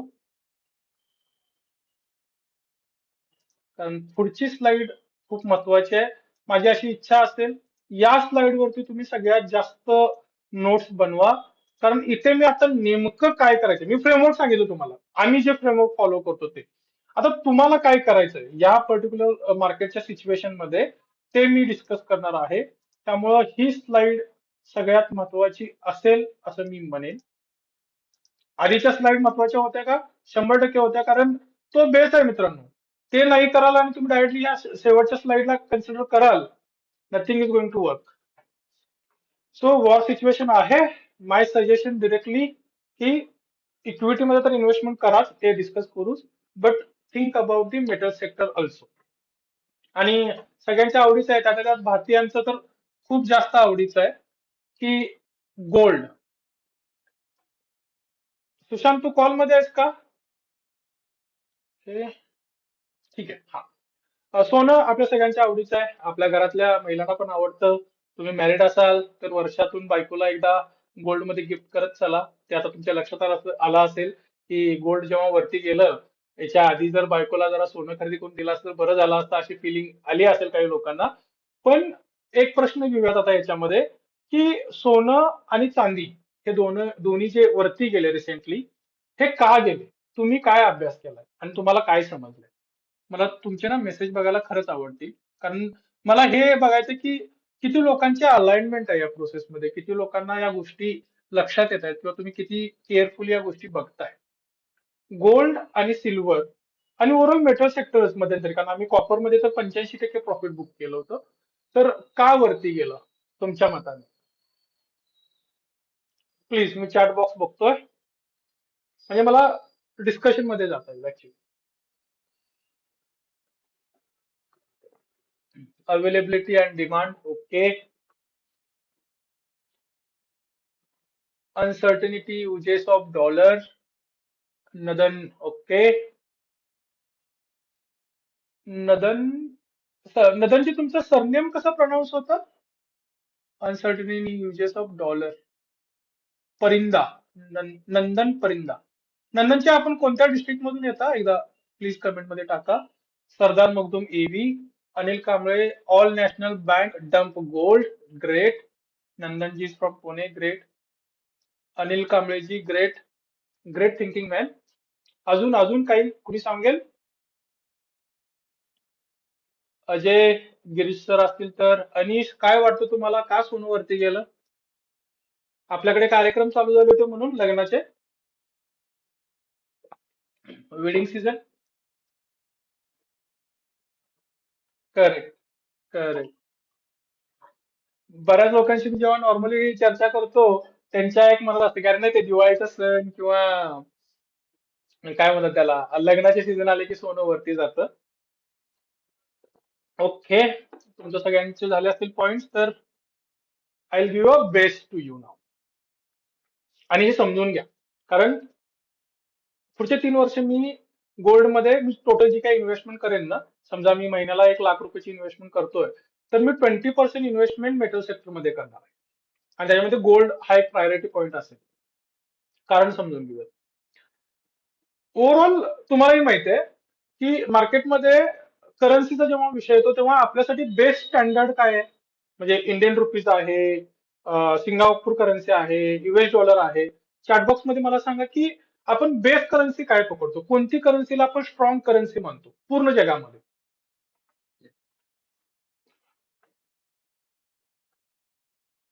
प्लीज, फास्ट. कोणती करन्सी आहे जी बेस्ट करन्सी आहे सध्या जगामध्ये? US dollar. Perfect, perfect. है ना? ना दुबईची आहे ना सिंगापूरची आहे, पण US dollar is the best currency. याच्या पाठीमागचं रिझन काय? कारण या लोकांनी काय केलं ना, प्रत्येक देशाला सुरक्षा हे ते करून स्वतःला इतकं स्ट्रॉंग बनवलं, आणि कुणी त्यांच्याकडे गेलं की इन्व्हेस्टमेंट द्या, डील करा, वगैरे वगैरे. पण ट्रम्प आल्यापासून सिच्युएशन चेंज झाली आहे बघा. ट्रम्प काय म्हणतो, मी नाही तुम्हाला सुरक्षा देणार, तुम्ही तुमचं बघा, तुम्ही तुमची लढाई करा, तुम्ही त्याच्यावरती अटॅक करा, एकमेकाला भांडणं लावतो. ह्या सिच्युएशन मध्ये तो आलाय. आणि चायना, जपान, रशिया सारख्या कंट्रींच्या काय लक्षात आलं, कारण ते पण त्यांच्याकडे डॉलरच्या टर्म मध्ये इन्व्हेस्टमेंट ठेवतात ना. सो जर त्यांच्या लक्षात काय तर मी युएस डॉलर टर्म मध्ये जर माझ्याकडे इन्व्हेस्टमेंट ठेवेन, तर मला युएस कधीच मोठं होऊ देणार नाही. आणि China want to be big. China स्वतः डेव्हलपमेंट करताय. चायना बघा, कुठलाही व्हॉट्सअप बिट्सअप काय वापरतात का ते लोक? अमेझॉन वगैरे नाही, अलिबाबा वापरतात. प्रत्येक गोष्टीला सोल्युशन त्यांनी इंटरनली काढलंय. आणि जेव्हा त्यांना हे रिअलाइज झालं की युएस डॉलरची जर ट्रेझरी मी माझ्याकडे ठेवेल, माझ्याकडे जर युएस डॉलरची करन्सी, युएस डॉलरची इन्व्हेस्टमेंट खूप पडून असेल, तर मला युएस कधीच मोठा होऊ देणार नाही. मग नको मला. मग काय आहे, अशी कोणती गोष्ट आहे जी सस्टेनेबल आहे? ती आहे गोल्ड, मेटल. मग ही जेव्हा सिच्युएशन क्रिएट झाली, या लोकांनी ट्रेड डील सुद्धा मेटलमध्ये करण्यासाठी सुरुवात केली. म्हणजे कशी? आधी काय व्हायचं, समजा आपण एखादी टेक्नॉलॉजी किंवा एखादी गोष्ट चायनाकडून घेतली किंवा रशियाकडून घेतली, तर आपण त्यांना in terms of dollar delivery द्यायचो. म्हणजे इंडियन रुपीज कन्वर्ट करायचो डॉलरमध्ये आणि डॉलरमध्ये त्यांना पेमेंट व्हायचं. आता त्यांनी काय सांगितलं? कुछ नहीं चाहिए भाई, गोल्ड लाके दे, लेके जा. फायटर जेट पाहिजे, घेऊन जा. गोल्ड मध्ये दे. फिजिकल गोल्ड मध्ये मला डिलिव्हरी पाहिजे. सो ट्रेड डीलची मेथड चेंज झाली गेल्या 6 ते 8 महिन्यामध्ये. आणि त्यामुळे सगळ्या, जसं एकाने मेसेज टाकला की all national bank started collecting gold. आज एक एक कम्युनिटी आहे, ज्या कम्युनिटीचा मी भाग आहे, जिथे सगळे सीएफए लोक आहेत. आणि एक सिंगापूर बेस्ड सीएफए आहेत आमचे. आणि त्यांनी एका अनालिसिस मध्ये सांगितलं की सिंगापूरमध्ये तिथले जे म्युच्युअल फंड कंपनी आहेत ना, जे इन्व्हेस्टमेंटची कामं करतात, ते लोक सिंगापूरमध्ये लिटरली तिजोरी खरेदी करतात, मोठमोठ्या तिजोरी, ज्याच्यामध्ये त्यांना फिजिकल गोल्ड स्टोअर करायचं. आणि त्यामुळे ही अचानक आलेली स्पाइक, जी जर आपण वडिलोपार्जित गोल्ड आपल्याकडे होल्ड करत असेल, काही काही लोक करोडपती झाली या सिच्युएशन मध्ये, ती सिच्युएशन आली. त्यामुळं पर्टिक्युलर गोल्ड सिल्वर याच्यामुळे ग्रो करतोय. अजून एक पर्टिक्युलर मेटलवरती मी बुलिश आहे, तो म्हणजे कॉपर. कारण कॉपर ची जर कंपनी काढायची म्हटली किंवा कॉपरचं मायनिंगचं काही काम चालू करायचं म्हटलं, तर त्याला कमीत कमी 27 वर्षाचा वेळ लागतो. तुम्ही थोडासा अनालिसिस करा याच्याबद्दल. आणि कॉपर हा एक क्रिटिकल आयटम झालाय कन्सिडरिंग डेटा सेंटर थीम. त्याच्यावरती मी एक व्हिडिओ बनवण्याचा विचार करतोय, ओव्हरऑल डेटा सेंटर थीम वरती, की डेटा सेंटर थीमला पकडून आर्टिफिशियल इंटेलिजन्स जे आहे, कारण एआय रन करायचं असेल तर डेटा सेंटर पाहिजे, आणि डेटा सेंटर पाहिजे तर केबल्स लागतील, केबल कनेक्शन, मोठमोठे डेटा सेंटर्स बनवावे लागतील. आणि मग कॉपर हा एक महत्वाचा भाग बनतो. त्याचा पण एक अभ्यास करा. आणि झिंक, बिकॉज डिफेन्स सेक्टरमध्ये याची एक गरज असते. सिल्वर ऑब्विसली ईव्ही आणि हे जे काही सर्किट्स आणि ज्या गोष्टी बनत आहेत, तिकडे त्याची गरज आहे. त्यामुळे ईटीएफ फॉर्म मध्ये तुम्ही करू शकता, फिजिकल फॉर्म मध्ये करू शकता. म्हणजे ऑर्नामेंट्स न घेता बिस्किट्स किंवा कॉइन्स रूपामध्ये तुम्ही कन्सिडर नक्की करू शकता, गोल्डला स्पेसिफिकली. आणि कॉपरवरती तुम्ही स्टडी करा. माझं कन्व्हिक्शन का आहे, कारण मी स्टडी केलंय याच्याबद्दल. सो माझं कन्व्हिक्शन त्याच्यामुळे आहे. तुम्ही कन्व्हिक्शन घ्या आधी. ठीक आहे. कुणीतरी माईक ओपन केलाय, कदाचित चुकून झाला असेल. एकच मिनिट. जरा एकदा माईक चेक करा, आणि कुणाचं ओपन झाला असेल तर बंद करा. ठीक आहे. हा, हे झालं मेटल बद्दल. Then coming to the equity strategy. मी तुम्हाला म्हटलं ना की व्हॅल्यू इन्व्हेस्टिंग करायचं आहे. आणि व्हॅल्यू इन्व्हेस्टिंग आम्ही कोर 5 सेक्टर मध्ये करतो. आणि हे कोर काय आहेत हे पण समजून घ्या. फायनान्शियल्स, युद्ध चालू आहे, सगळं चालू आहे, पण फायनान्शियल मॉडेल बंद पडून नाही चालणार. आणि आता तर आपण युपीआय ट्रान्झॅक्शन आणि ह्याच्या त्याच्यावरती आलोय. हे मॉडेल बंद पडलं तर इकॉनॉमी डिस्टर्ब होणार.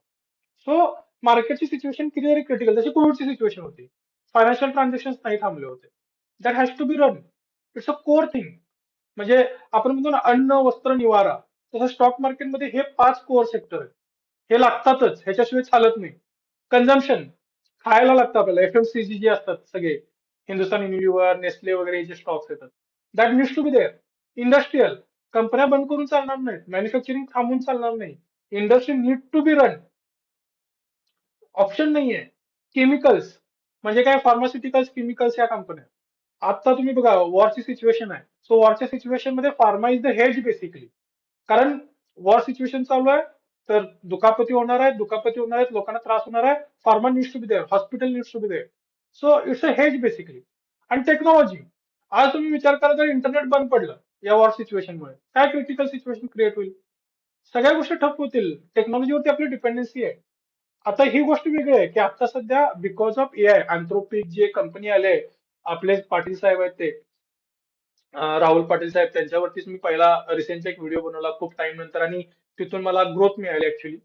I must thank to Anthropic and Rahul Patil, की तो व्हिडिओ साधारण 20,000 प्लस व्ह्यूजला गेला. आणि मला इंस्टाग्राम वरती खूप चांगली फॉलोशिप मिळाली. आणि खरंच तुम्ही लोकांनी खूप सपोर्ट केलं मला तिकडे. आणि मग तिथून मी कन्सिस्टंटली ग्रो करतोय. पण त्या सिच्युएशनमुळे आयटी खराब झालाय, पण त्याच्यावरती पण थिंकिंग करावं लागेल. टीसीएस सारखा स्टॉक आता इतका खाली पडलाय, ह्याच्यापेक्षा अजून काय खाली जाणार आहे? आणि एक प्रश्न असा आहे, का टीसीएस स्वतःला सांभाळू शकत नाही का? टीसीएस कडे टेक्नॉलॉजी नाही का? टीसीएस स्वतःच एआय नाही आणू शकत का? आज क्वेश्चन्स. सो हे 5 कोर सेक्टर्स आहेत. आणि काही स्टॉक्स मी आता तुमच्या समोर दाखवेन. जसं मी बीएससी बद्दल बोललो, म्हणजे थिंकिंग समजून घ्यायचा प्रयत्न करा. बीएससी ऑल टाइम हायला आहे का? नक्की आहे. बट हा ट्रेंड मध्येच राहणार आहे. So you can buy any time. Ajanta pharma check करा, आपण चार्ट वरती जाऊन चेक करू. बजाज फिन्सर्स पडलाय. पण मला एकच प्रश्न विचारायचा आहे, मी काही यांचे ना टेक्निकल्स दाखवतो आणि म्हणजे तुम्हाला थोडंसं त्याचं कन्व्हेक्शन येईल basically. So here we go. BSC मी तुम्हाला दाखवलाय ऑलरेडी.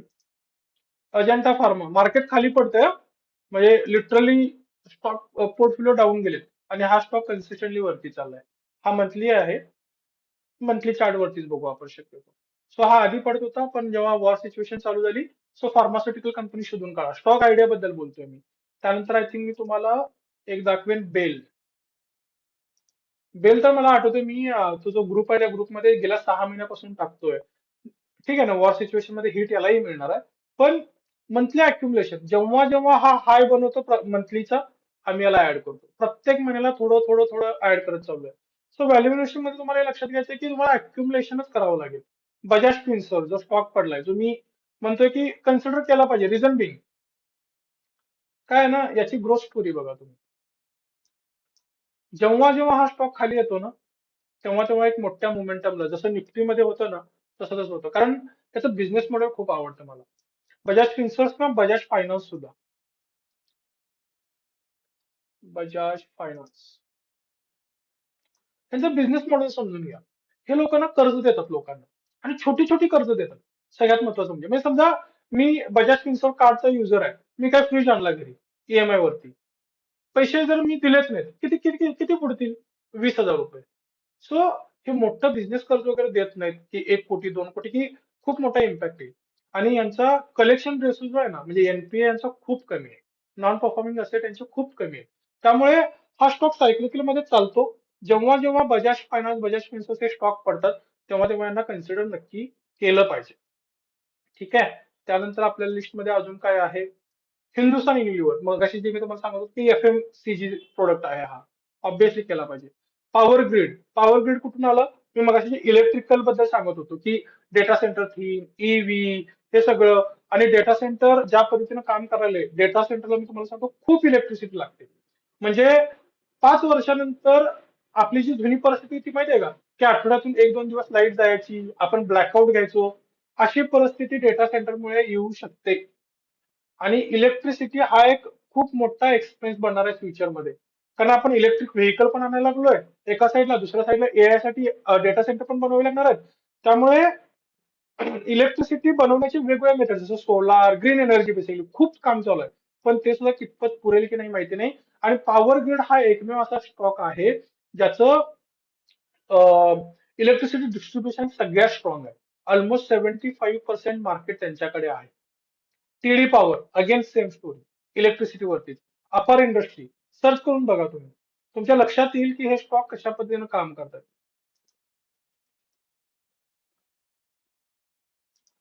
अपर इंडस्ट्री पडलाय रिसेंटली म्हणजे या ह्याच्यामध्ये. पण अपर इंडस्ट्रीचं तुम्ही मार्केट अनालिसिस करा. अपर इंडस्ट्रीचं तुम्ही फंडामेंटल अनालिसिस करा. मी तुम्हाला एकदा दाखवून देतो स्क्रीनवरती. एक तर सगळ्यात पहिला म्हणजे 1958 ची कंपनी आहे. ते पण आम्ही थोडंसं बघतो की बाबा जुनी कंपनी असेल का मग तुम्ही 15 वर्ष लिस्टेड म्हणजे इनकॉर्पोरेट असेल तर बेटर राहतं. त्यामुळे आणि इलेक्ट्रिक मध्येच ही पण काम करते. 36,000 कोटीची कंपनी आहे. याचा आरओसी बघा तुम्ही. मोठमोठ्या कंपन्या रिलायन्स सारख्या कंपनीला जमत नाही रिटर्न ऑन कॅपिटल एम्प्लॉईड काढणं. पण याचा आरओसी 32% आहे.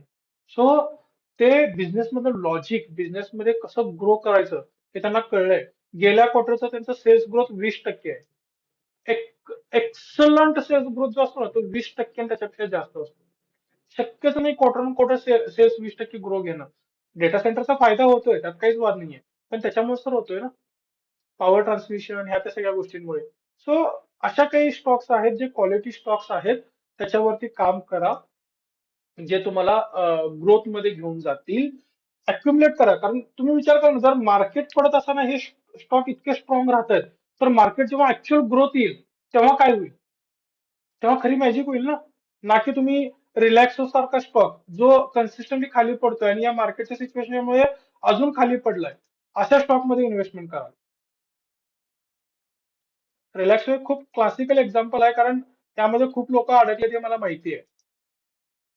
दुसरं एक एक्झाम्पल द्यायचं आहे मला, आयटीसी. आयटीसीचा तर माझा युट्यूबचा व्हिडिओ, तुम्ही लोकांनी खूप प्रेम दिलं त्या व्हिडिओला. माझा सगळ्यात पहिला व्हिडिओ जो 2500 व्ह्यूज ला गेला. आयटीसी सारखा बिझनेस हा का पडला, याच्या पाठीमागचं एक कारण समजून घ्या ना, की यांनी टॅक्सेस वाढवले. म्हणजे 28% टॅक्स आता लागतो सिगारेटवरती. पण तुम्हालाही माहिती आहे, मलाही माहिती आहे, टॅक्स वाढला, त्याचा पॅकेटचा रेट वाढला म्हणून कधीही लोक सिगारेट प्यायचं बंद करत नाहीत किंवा कमी सुद्धा करत नाहीत. आणि हे पार्लेजीची स्ट्रॅटेजी वापरणार आहेत, गॅरंटेड आहे. ह्यांचं जे मार्जिन आहे ना, ते इंटॅक्ट ठेवणार. आणि बरं, आयटीसी फक्त सिगारेटच्या बिझनेसवरती डिपेंडंट आहे का? आयटीसीचे हॉटेल्स आहेत, ते मल्टिपल बिझनेस पोर्टफोलिओ मध्ये आहेत. त्यामुळे असा स्टॉक जेव्हा पडतोय, अक्युमुलेटेड, म्हणजे मी दोन्ही बाजू सांगतोय, बीएससी टॉपला बाय करा, हरकत नाही. पण आयटीसी खाली पडलाय, याला सुद्धा करू शकता. का? कारण कन्व्हिक्शन वेगवेगळ्या दोन्ही मधलं, हे समजून घेण्याचा प्रयत्न करा. ठीक आहे. अजून कोणता स्टॉक रिसेंटली? एकच मिनिट आपण काय करू, कुबेर कोर्स मध्ये भरपूर आपल्याकडे आहे, त्यातून काही रेफर करण्याचा प्रयत्न करू. सो एक व्हॅल्यू इन्व्हेस्टिंगची खूप मोठी लिस्ट आहे माझी. एजीएल म्हणजे हा एक स्टॉक रिसेंटली मी बघितला होता. इन्फ्रास्ट्रक्चर वरती काम करतो बेसिकली. माझं कन्व्हिक्शन होतं, कारण ज्या पद्धतीने हे लोक बिझनेस करतायत, ज्या पद्धतीने यांचं काम चालू आहे, एजीआयआयएल. सो इन्फ्रास्ट्रक्चर वरती काम करतोय. बघा, मार्केट पडतंय, हा ना. See the performance. Nifty fifty स्वतः 5-8% खाली आहे, पण हा स्टॉक सस्टेन करून तयार आहे. का? पण इन्फ्रास्ट्रक्चर वरती काम होणार ना. त्यानंतर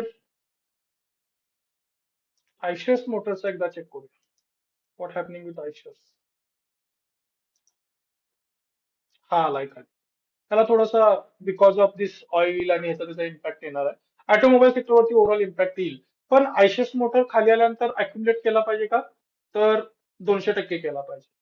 हा स्टॉक जर 15% खाली आहे, तर नक्की अक्युमुलेट केला पाहिजे. नो डाऊट, म्हणजे क्वेश्चनच नाही याच्याबद्दल. का सांगतो? तुम्ही म्हणाल काय बिंदास सांगायला लागला. त्याचं कारण असं आहे, या क्वार्टरमध्ये सेल्स हॅम्पर होणार, कारण ओव्हरऑल मार्केटची सिच्युएशन खराब आहे, त्यामुळे लोक बाईंगला जातील नाही जातील नक्की आहे.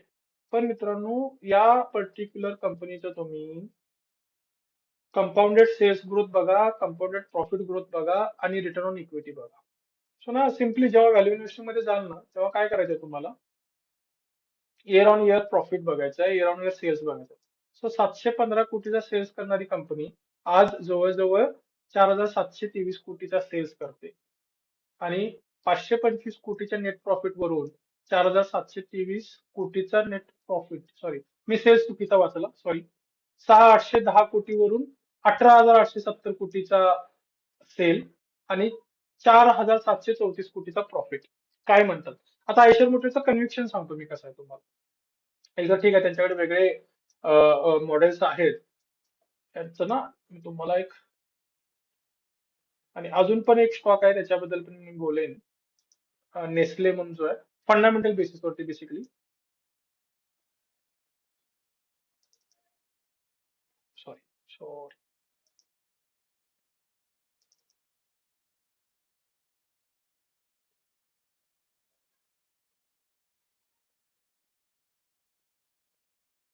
एडिटिंग. तुम्ही स्क्रीनवरून जेव्हा एक्सेल शीट डाउनलोड करत असाल, तेव्हा ती तुमच्याकडे थोडी वेगळी दिसत असेल.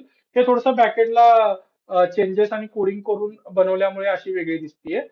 मी तुम्हाला देईन एखाद्या ट्रेनिंग प्रोग्राम मध्ये, मी तुम्हाला ही कसं हे आणायचं असं दाखवून देईन. सो आता मी काय करतोय ना, 3 क्वार्टरचे रिझल्ट आलेत ना. सो 3 क्वार्टरच्या रिझल्टचा नेट प्रॉफिट कंबाईन करतोय आयशस मोटरचा. किती आहे? 3995, म्हणजे ऑलमोस्ट किती आहे? 4000 कोटी. आणि गेल्या पूर्ण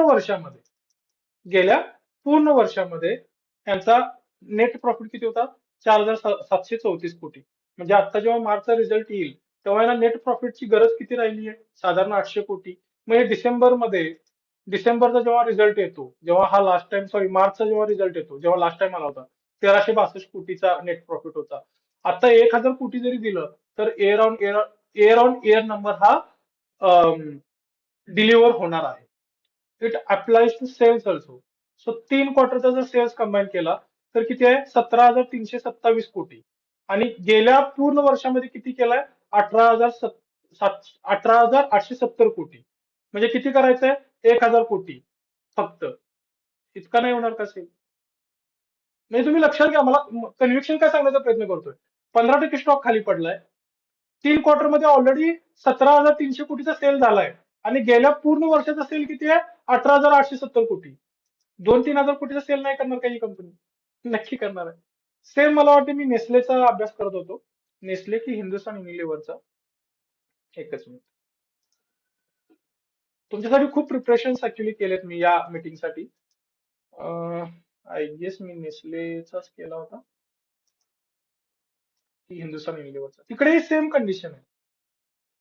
तुम्ही 3 क्वार्टरचा नंबर जर बघाल आणि गेल्या वर्षीचा जर नंबर बघाल, आय थिंक हिंदुस्थान युनिलिव्हरचा असणार आहे.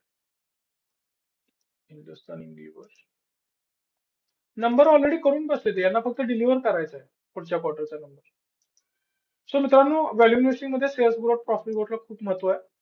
रिटर्न ऑन कॅपिटलला खूप महत्व आहे.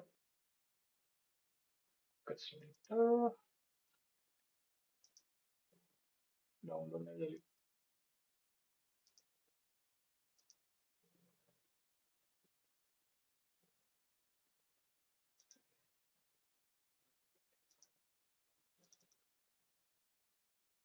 सो अशा पद्धतीने थोडं तुम्ही कन्सिडर करून या मार्केटमध्ये इन्व्हेस्टमेंट करा.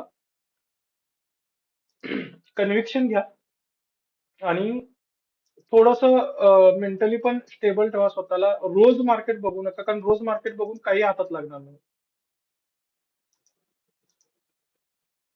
सो गेल्या वर्षीचा यांचा सेल आहे 63,000 कोटीचा. आणि क्वार्टरली जर नंबर बघितला, 3 क्वार्टरचा जर नंबर कंबाईन केला, तर तो ऑलरेडी 48,870 कोटीला गेलाय. प्लस जर यांचा क्वार्टर ऑन क्वार्टर रिझल्ट बघितला, डिसेंबरचा नेट प्रॉफिट गेल्या वर्षीचा जर कम्पेअर केला, तर तो 121 कोटीनं 121% वाढलाय. मग एखादी कंपनी जर, हिंदुस्थान युनिलिव्हर रिसेंटली पडला होता, त्याचं रिझन होतं की याचे नंबर खराब झाले होते. आणि अशा सिच्युएशन मध्ये आपण काय करतो? नंबर ग्रो होण्याची वाट बघतो. नंबर ग्रो झाला ना, या क्वार्टरमध्ये 121% डिलिव्हर केले त्यांनी. जर 3 क्वार्टरचं नेट प्रॉफिटची ऍडिशन केली, तर किती आहे? 12,000 कोटी. आणि गेल्या वर्षीचा नेट प्रॉफिट किती आहे? 10,000 कोटी, 10,700 कोटी. म्हणजे मला काय सांगायचं लक्षात आलेलं आहे तुमच्या? गेल्या पूर्ण वर्षामध्ये नेट प्रॉफिट होता 10,670 कोटी. आणि आता ऑलरेडी 3 क्वार्टरमध्ये ते 12,000 कोटी करून बसलेत. म्हणजे नंबर सरप्लस झालाय. सो नेक्स्ट क्वार्टरमध्ये जो नंबर येणार आहे तो ऍडिशनलच असणार आहे. ठीक आहे. त्यामुळे हिंदुस्थान युनिलिव्हर सारखा जर स्टॉक या सिच्युएशन मध्ये पडत असेल, तर अशा स्टॉकनाच कन्सिडर केलं पाहिजे, जे नंबर पण डिलिव्हर करतायत, जे परफॉर्मन्स देत आहेत, आणि कोर इन्व्हेस्टमेंटच्या सेगमेंटमध्ये सुद्धा आहेत. सी मंथली पॅटर्न वरती हा पडत चाललाय. वॉर सिच्युएशन आहे, वेगवेगळ्या हिट्स याला मिळतात. पण याच्या आधी कसा होता हा? कुठून कुठे गेलाय? सो साधारण मला वाटतंय याची पण खूप मोठी जर्नी आहे स्टॉकची. आता जर बॉटम पाहिलं तर 93 रुपये वरून 2300, आणि मध्ये डिव्हिडंड वगैरे या कितीतरी गोष्टी यांनी दिल्या असतील. सो बेसिकली तुम्हाला अगदी सांगायचं म्हटलं ना, तर डिसेंबरचा रिझल्ट आल्यानंतर या स्टॉकमध्ये एक पॉझिटिव्ह ग्रोथ येणार होती.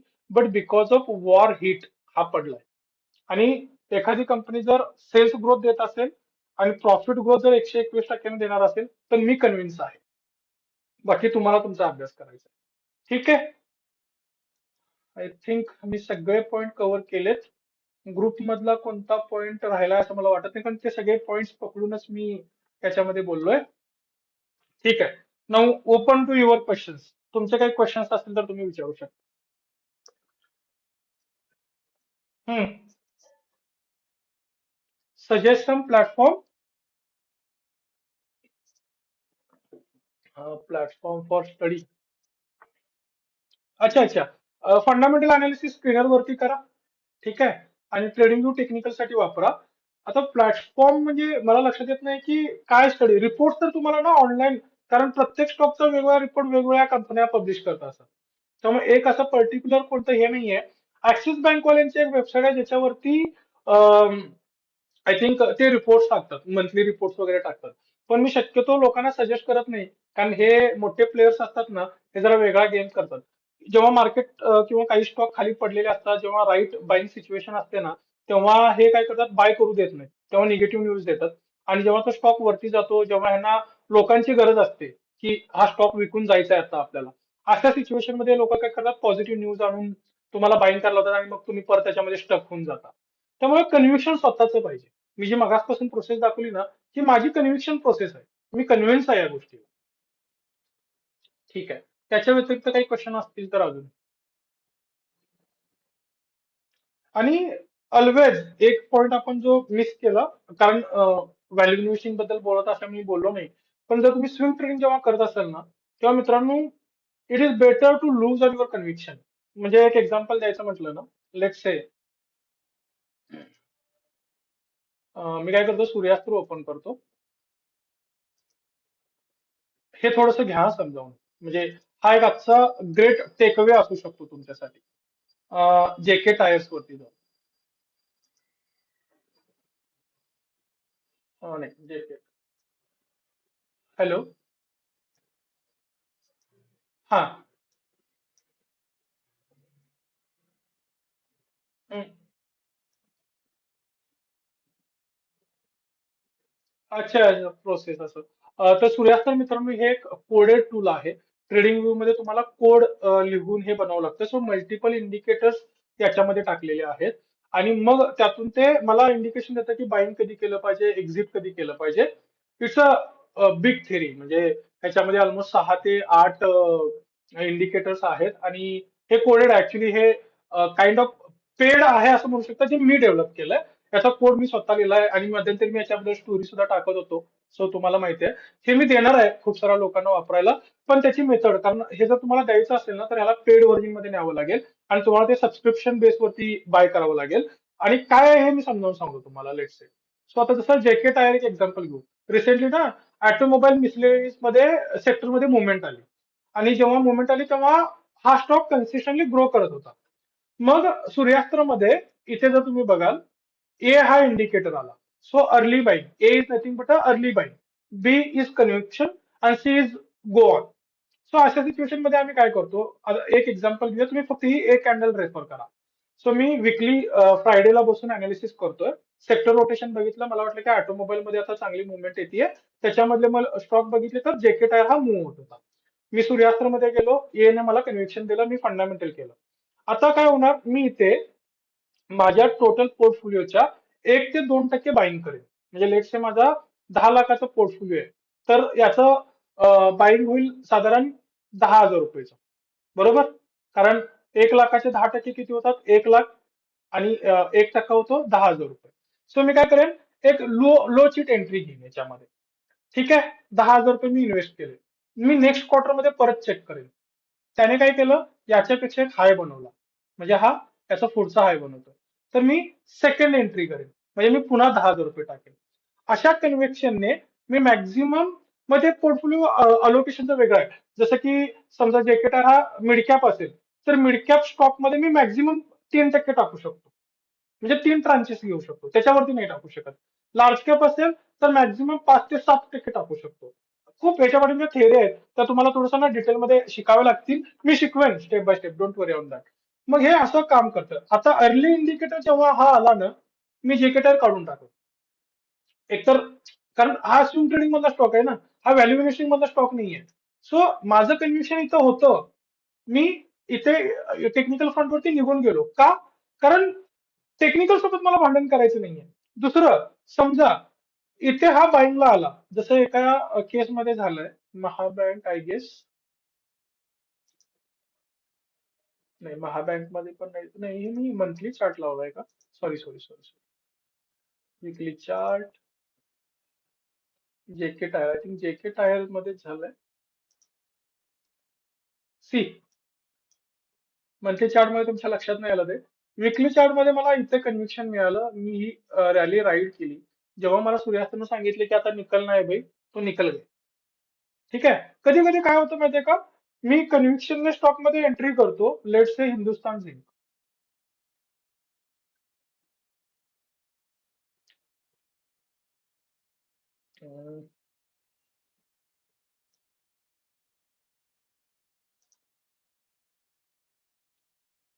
लेट्स से मला ना इथे कन्व्हिक्शन आलंय. मी हे आधीच नाही सांगत आहे, आता गेल्या 3 आठवड्यापूर्वी मला हिंदुस्थान झिंक मध्ये कन्व्हिक्शन आलं आणि मी स्विंग ट्रेडिंग मध्ये हा स्टॉक ट्रेड करतोय. पण काय झालं, मी बाय केला आणि त्यानंतर हा स्टॉक 10% खाली गेला. मग काय केलं पाहिजे? मी व्हॅल्यू इन्व्हेस्टिंग बद्दल नाही बोलत आहे, स्विंग ट्रेडिंग बद्दल बोलतोय. मी एका कन्व्हिक्शनने स्टॉक बाय केला, तो 10% खाली पडला. मी काय केलं पाहिजे? तुमचे काय म्हणजे तुम्ही काय विचार करता? माझं एक कन्व्हिक्शन होतं, मी टेक्निकल केलं, एक स्टॉक आयडिया होती आणि सगळं मी अनालिसिस केलं. पण मी बाय केल्यानंतर तो स्टॉक 10% खाली पडला आणि मला सूर्यास्त पण म्हणते की नाही आता एक्झिट झालं पाहिजे. सूर्यास्ताचं पण इंडिकेशन चेंज झालं त्याच्यामध्ये बेसिकली. काय वाटतं तुम्हाला? मी परत स्टॉक ऍड केला पाहिजे तो?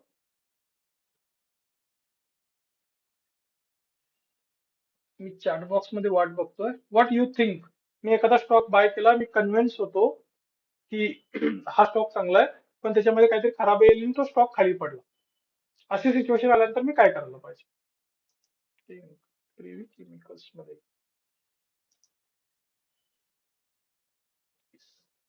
Depending on sell and buy price we should exit. Correct. So मित्रांनो, मला काय म्हणायचं, समजा मला एखाद्या पॉइंटला कन्व्हिक्शन आलं, राईट, पण तो स्टॉक खाली पडला. I have to exit.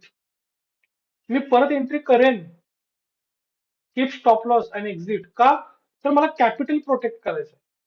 Me exit घेईन, मी पुन्हा री एंट्री करेन जेव्हा बिझनेस सुधारेल. कारण तो खाली पडतोय याचा अर्थ काय आहे, काही ना काही प्रॉब्लेम आलाय. मग कदाचित एखादी न्यूज येईल, काहीतरी विषय असा असेल की ज्याच्यामुळे प्रॉब्लेम क्रिएट झाला असेल. सो तुम्ही बघत असाल की मी जेव्हा चार्ट चेंज करतोय ना, आता सध्या हे वेगळ्या पद्धतीने दिसतंय. तुम्हाला ते स्टेज अनालिसिस दिसत असतील, है ना, इथे हे ऍडव्हान्सिंग स्टेज, 8वा आठवडा आहे की ज्याच्यामध्ये हा इमर्ज होण्याचा प्रयत्न करतोय. याला मी मंथलीला चेंज केलं की हे सगळं निघून जातं. त्याला अशा पद्धतीने कोड केलं. कारण इथे काय ना, आपल्याला फक्त ग्रोथ स्टोरी पाहिजे व्हॅल्यू इन्व्हेस्टिंग मध्ये. पण जेव्हा आपण स्विंग ट्रेडिंग मध्ये येतो, जसं मी आता महाराष्ट्र बँक ओपन करतो आणि याला मी विकली मध्ये चेंज करतो. मी मध्यंतरी ग्रुपवरती एक मेसेज टाकला होता की फायनान्शियल असेट्स वरती थोडं फोकस करा, तिकडे ग्रोथ येताना दिसतीये. त्याचं कन्व्हेन्शन इतकं होतं माझं या बॉटमला. आणि हा ऑलमोस्ट आता म्हणजे इथून जर पकडलं तर हा 32 वीक आहे, पण हा अजून सुद्धा इमर्जिंग मध्ये आहे. दुसरा एक मी स्टॉक बद्दल टाकलं होतं, उज्जीवन बद्दल मी तुम्हाला बोललो होतो. हा तळा खाली, पण सी द रिटर्न्स. जेव्हा मला वाटत होतं की बाबा या पर्टिक्युलर सेगमेंटमध्ये ग्रोथ आली आहे, याने एक एंट्री दिली मला इथे, मी फंडामेंटल केलं, 43 पासून हा ऑलमोस्ट 68 ला गेला. हा आता क्लिअर कट जर एक्झिट इंडिकेशन देतोय, गेट आउट. हा पुन्हा डेव्हलप होईल, तसं आधी पण झालंय बघा. हा स्टॉक काय आत्ताच पडलेला नाही, हा स्टॉक होता कितीला, साधारण 62 लाच होता. 62 पासून इथे त्याने क्लिअर इंडिकेशन दिले, हा खाली पडला. या फेज मध्ये मला नाही राहायचंय स्टॉक मध्ये. I don't want to get this pain, I am exited. पुन्हा जेव्हा याच्यामध्ये ग्रोथ स्टोरी तयार झाली, आय एंटर. आता परत वॉर सिच्युएशन मुळे हा खाली पडलाय, I exit. So swing trading it's all about different story, त्याच्यामध्ये तुम्हाला योग्य वेळी एक्झिट करणं गरजेचं आहे. Value investing you can keep adding, जो पण बिझनेस खराब होत नाही ना, यू कॅन गो ऑन. म्हणजे याचं परतच एक्झाम्पल द्यायचं म्हटलं तर बेलचं मी ऑलरेडी दिलंय. अजून कोणतं देऊ शकतो? हा, VBL, Varun beverages, one of the great example for the value investing.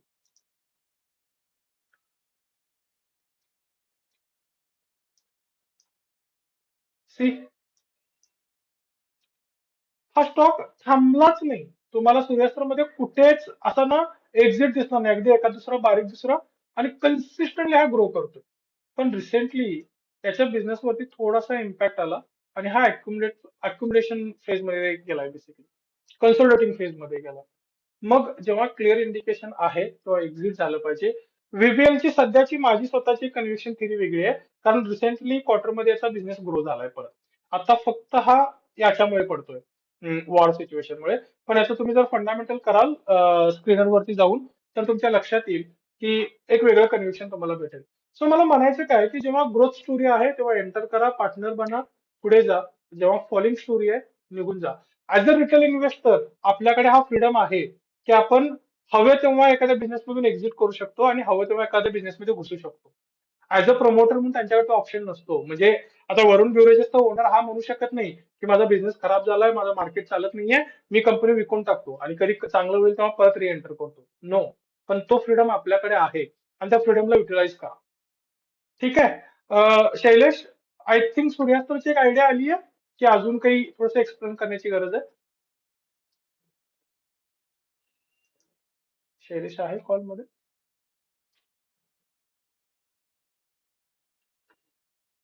Okay, done. अजून काही तुमचे डाऊट्स असतील तर विचारा. Now it is open to you. तुम्हाला कोणता पर्टिक्युलर स्टॉक डिस्कस करायचा असेल तरी चालेल. तसे जास्त नको करायला, पण कुणाला अगदीच एखादा डिस्कस करायचा असेल आणि माझा पर्स्पेक्टिव्ह समजून घ्यायचा असेल त्या स्टॉक बद्दल तर.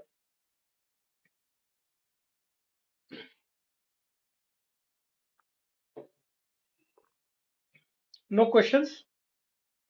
बरोबर 12:30 वाजतायत. 1.5 तासाचा सेशन प्लॅन केला होता. आपण अगदी ऑन टाइम आहोत. वारे एनर्जी. सर, वारे सध्याच्या कंडिशनला मी तुम्हाला दाखवून देतो स्क्रीनवरती ना. एकच त्याच्यामध्ये मी वॉर साठी नाही म्हणेन, पण काय ते वार,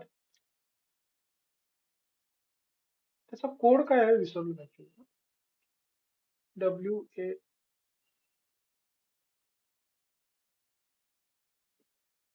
वारे इंजिनियरचा कोड काय आहे सांगाल का जरा? कुठे गेलं चॅट बॉक्स? वारे एनर्जी अच्छा, डबल आहे का? हा.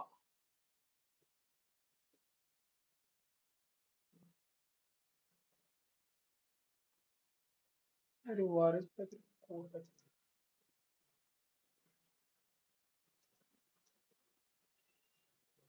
अच्छा, 3 वेळा.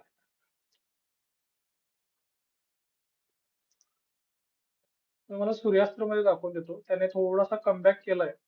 त्याच्यामध्ये बघा एकच चॅलेंज आहे, तो म्हणजे ना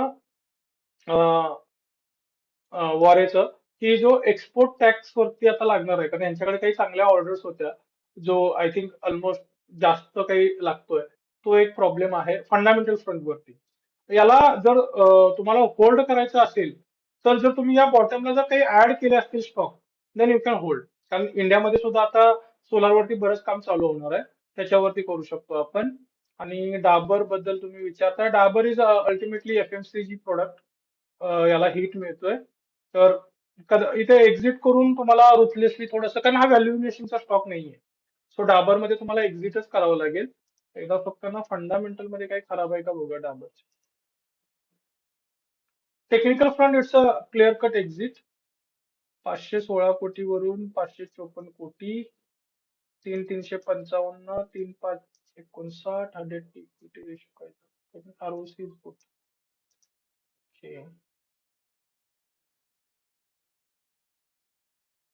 डाबर होल्ड करा, नो प्रॉब्लेम.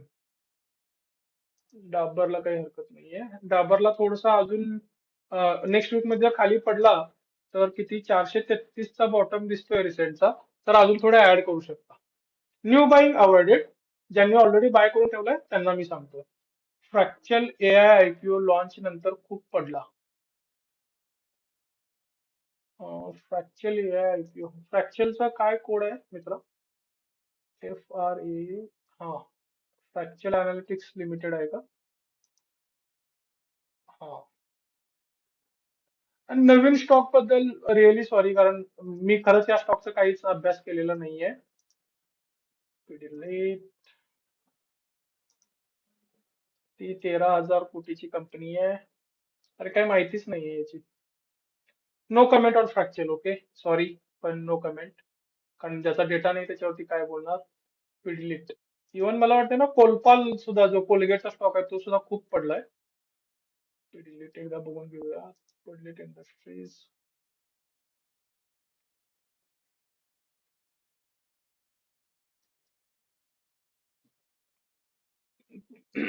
पिडिलिटचं काय करा ना, फंडामेंटल करा.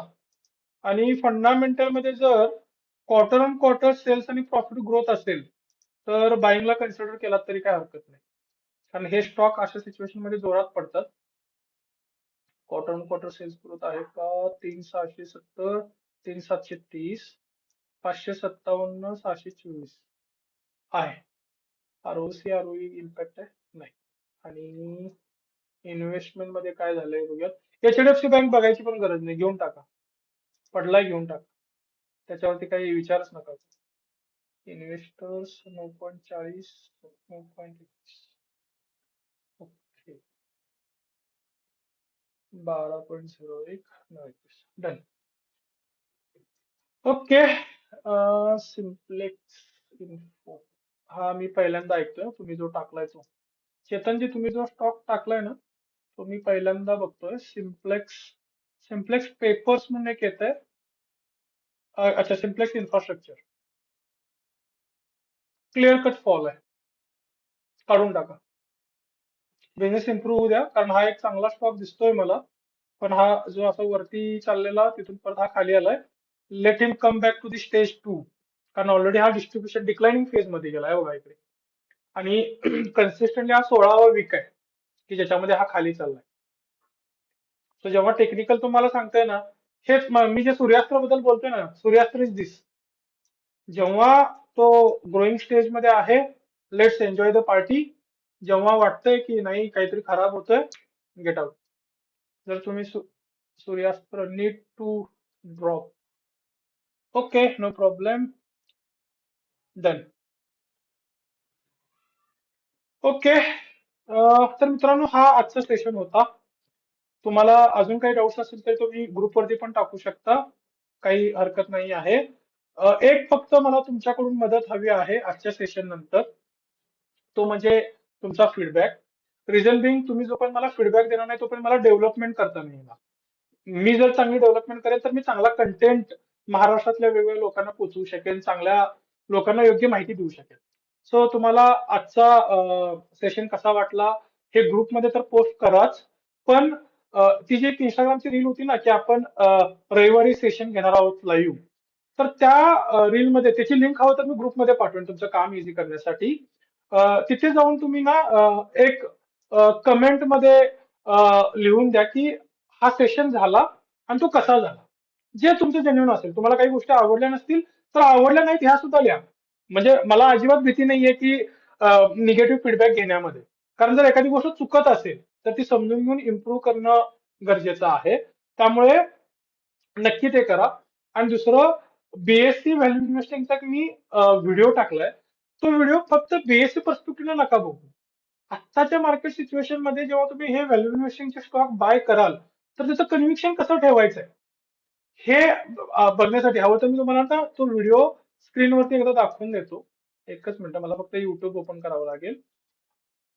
ऑलमोस्ट मी 12-15 मिनिटं बोललोय आणि फक्त व्हॅल्यू इन्व्हेस्टिंग पॉईंट पकडून त्या स्टॉक मध्ये म्हणजे पूर्ण बिझनेस मॉडेल कसं काम करतंय हे सगळं मी त्याच्यामध्ये सांगितलंय. सो माझी इच्छा असेल, एकच मिनिट मी स्क्रीन शेअर करतो. तुम्हाला शिकावं लागेल. मी रील्स का बनवतोय, कारण लोकांच्या पण पोहोचायचं आहे. पण मी मित्रांनो तुम्हाला सांगतो, एका सिटिंग मध्ये कमीत कमी 1.5-1.5 तासाचे व्हिडिओज बघतो आणि तेव्हा जाऊन इतकं नॉलेज गेन होऊ शकतं. आणि तुम्हाला सुद्धा ही सवय लावावी लागेल. सो जो हा बीएससी व्हॅल्यू इन्व्हेस्टिंग म्हणून हा व्हिडिओ आहे ना, हा निवांत हेडफोन लावून जेव्हा वेळ आहे ना डिटेलमध्ये बघा. बिझनेस मॉडेल कसं बघायचं, फंडामेंटल नेमकं कसं करायचं, डिटेलमध्ये मी करून दाखवलंय. सो ते तुम्ही बघा आणि ते सेम अप्लाय करा बाकीच्या व्हिडिओमध्ये. ठीक आहे. सो कमेंट्स काही वाचूयात. Really love your session and analysis. Next session कधी? नेक्स्ट सेशन मध्ये बद्दल मी सांगतो. आणि एक ओपन डिस्क्लेमर, मी स्वतः सुद्धा हे सगळं जॉब करतोय. I am not a full time trader. आणि माझा जॉब असा आहे की मी तिकडे सुद्धा ट्रेनिंग अँड एज्युकेशन मॅनेजर आहे. माझं लिंक्डइन प्रोफाईल तुम्ही चेक करू शकता. तर मी ऑफिस वर्क पण करतो, मला फील्ड वरती जावं लागतं. मी रिसेंटली काल रात्रीच मी गुजरातवरून आलोय. त्याच्या आधीच्या वीक मध्ये मी दिल्लीमध्ये होतो. त्याच्या आधीच्या वीक मध्ये मी बेंगलोरमध्ये होतो. सो हे सगळं मॅनेज करून करतो. त्यामुळे मी तुम्हाला अपडेट करेन नेक्स्ट सेशन कधी असेल आणि त्याचा टॉपिक काय असेल. डन. त्यानंतर मस्त होता सर. मी न्यू आहे मार्केटमध्ये, पण छान समजलं सेशन. जर तुम्ही मार्केटमध्ये न्यू असाल आणि तुम्ही खरं तुम्हाला खऱ्या अर्थाने शिकायचं असेल तर मित्रांनो, आपल्याच चॅनलवरती मी तुम्हाला एकदा परत स्क्रीन शेअर करून दाखवून देतो. तुम्हाला शिकायचं असेल तर व्हिडिओ जुने आहेत. एक माझी सिरीज आहे, एक मिनिट, शेअर मार्केट आणि बरेच काही या नावाची एक सिरीज आहे आणि ती युट्यूब वरती लाईव्ह आहे. तुम्ही माझ्या चॅनल वरती जा, प्लेलिस्ट मध्ये जा आणि प्लेलिस्ट मध्ये गेल्यानंतर तुम्हाला इथे शेअर मार्केट आणि बरेच काही 12 व्हिडिओची एक प्लेलिस्ट दिसेल. इकडे तुम्हाला दिसेल. अगदी बेसिक पासून decoding investor psychology, fundamental analysis कसं करायचं, सगळे पण मार्केट कॅल्क्युलेशन काय, आरओसी काय, आरओई काय, हे जर व्हिडिओ तुम्ही सिक्वेन्स मध्ये बघितले तर मी इतका शुअर आहे गोइंग फॉरवर्ड तुमच्या खूप जवळच्या मित्रांनी जरी येऊन तुम्हाला सांगितलं ना की अरे हा एक स्टॉक आहे, हा चांगला आहे, तरी सुद्धा तुम्ही ब्लाइंडली बाय नाही करणार. तुम्ही आधी फंडामेंटल अनालिसिस कराल आणि फंडामेंटल अनालिसिस नेमकं कसं करायचं, काय बघायचं, हे सगळं त्या सिरीज मध्ये सांगितलंय. व्हिडिओ थोडे जुने आहेत, साध्या मोबाईल वरती अगदी सुरुवातीला जेव्हा 2023 आम्ही सुरू केलं होतं तेव्हा रेकॉर्ड केलेले आहेत. कदाचित थोडे बोरिंग पण वाटू शकतील, पण कंटेंट जो आहे ना, तो कंटेंट तुम्ही बघा. तुमच्यापैकी एकाने जरी ट्राय केलं आणि तुम्ही ग्रुपवरती मेसेज टाकाल मला की सर खरंच तो रिअली कंटेंट चांगला आहे आणि त्याच्यामधून तुम्हाला खूप काही शिकायला मिळेल, तुम्हाला शिकायचं असेल तर. सर हे सगळं युट्यूबवर शेअर करा. आजचा सेशन मी रेकॉर्डिंगला लावलाय, मी प्रयत्न करतो टाकण्याचा. पण तुम्ही लेट जरी जॉईन झाला, अच्छा जस्ट जॉईन झाला, ठीक आहे, मी प्रयत्न करतो. The session was very nice. Thank you. Thank you.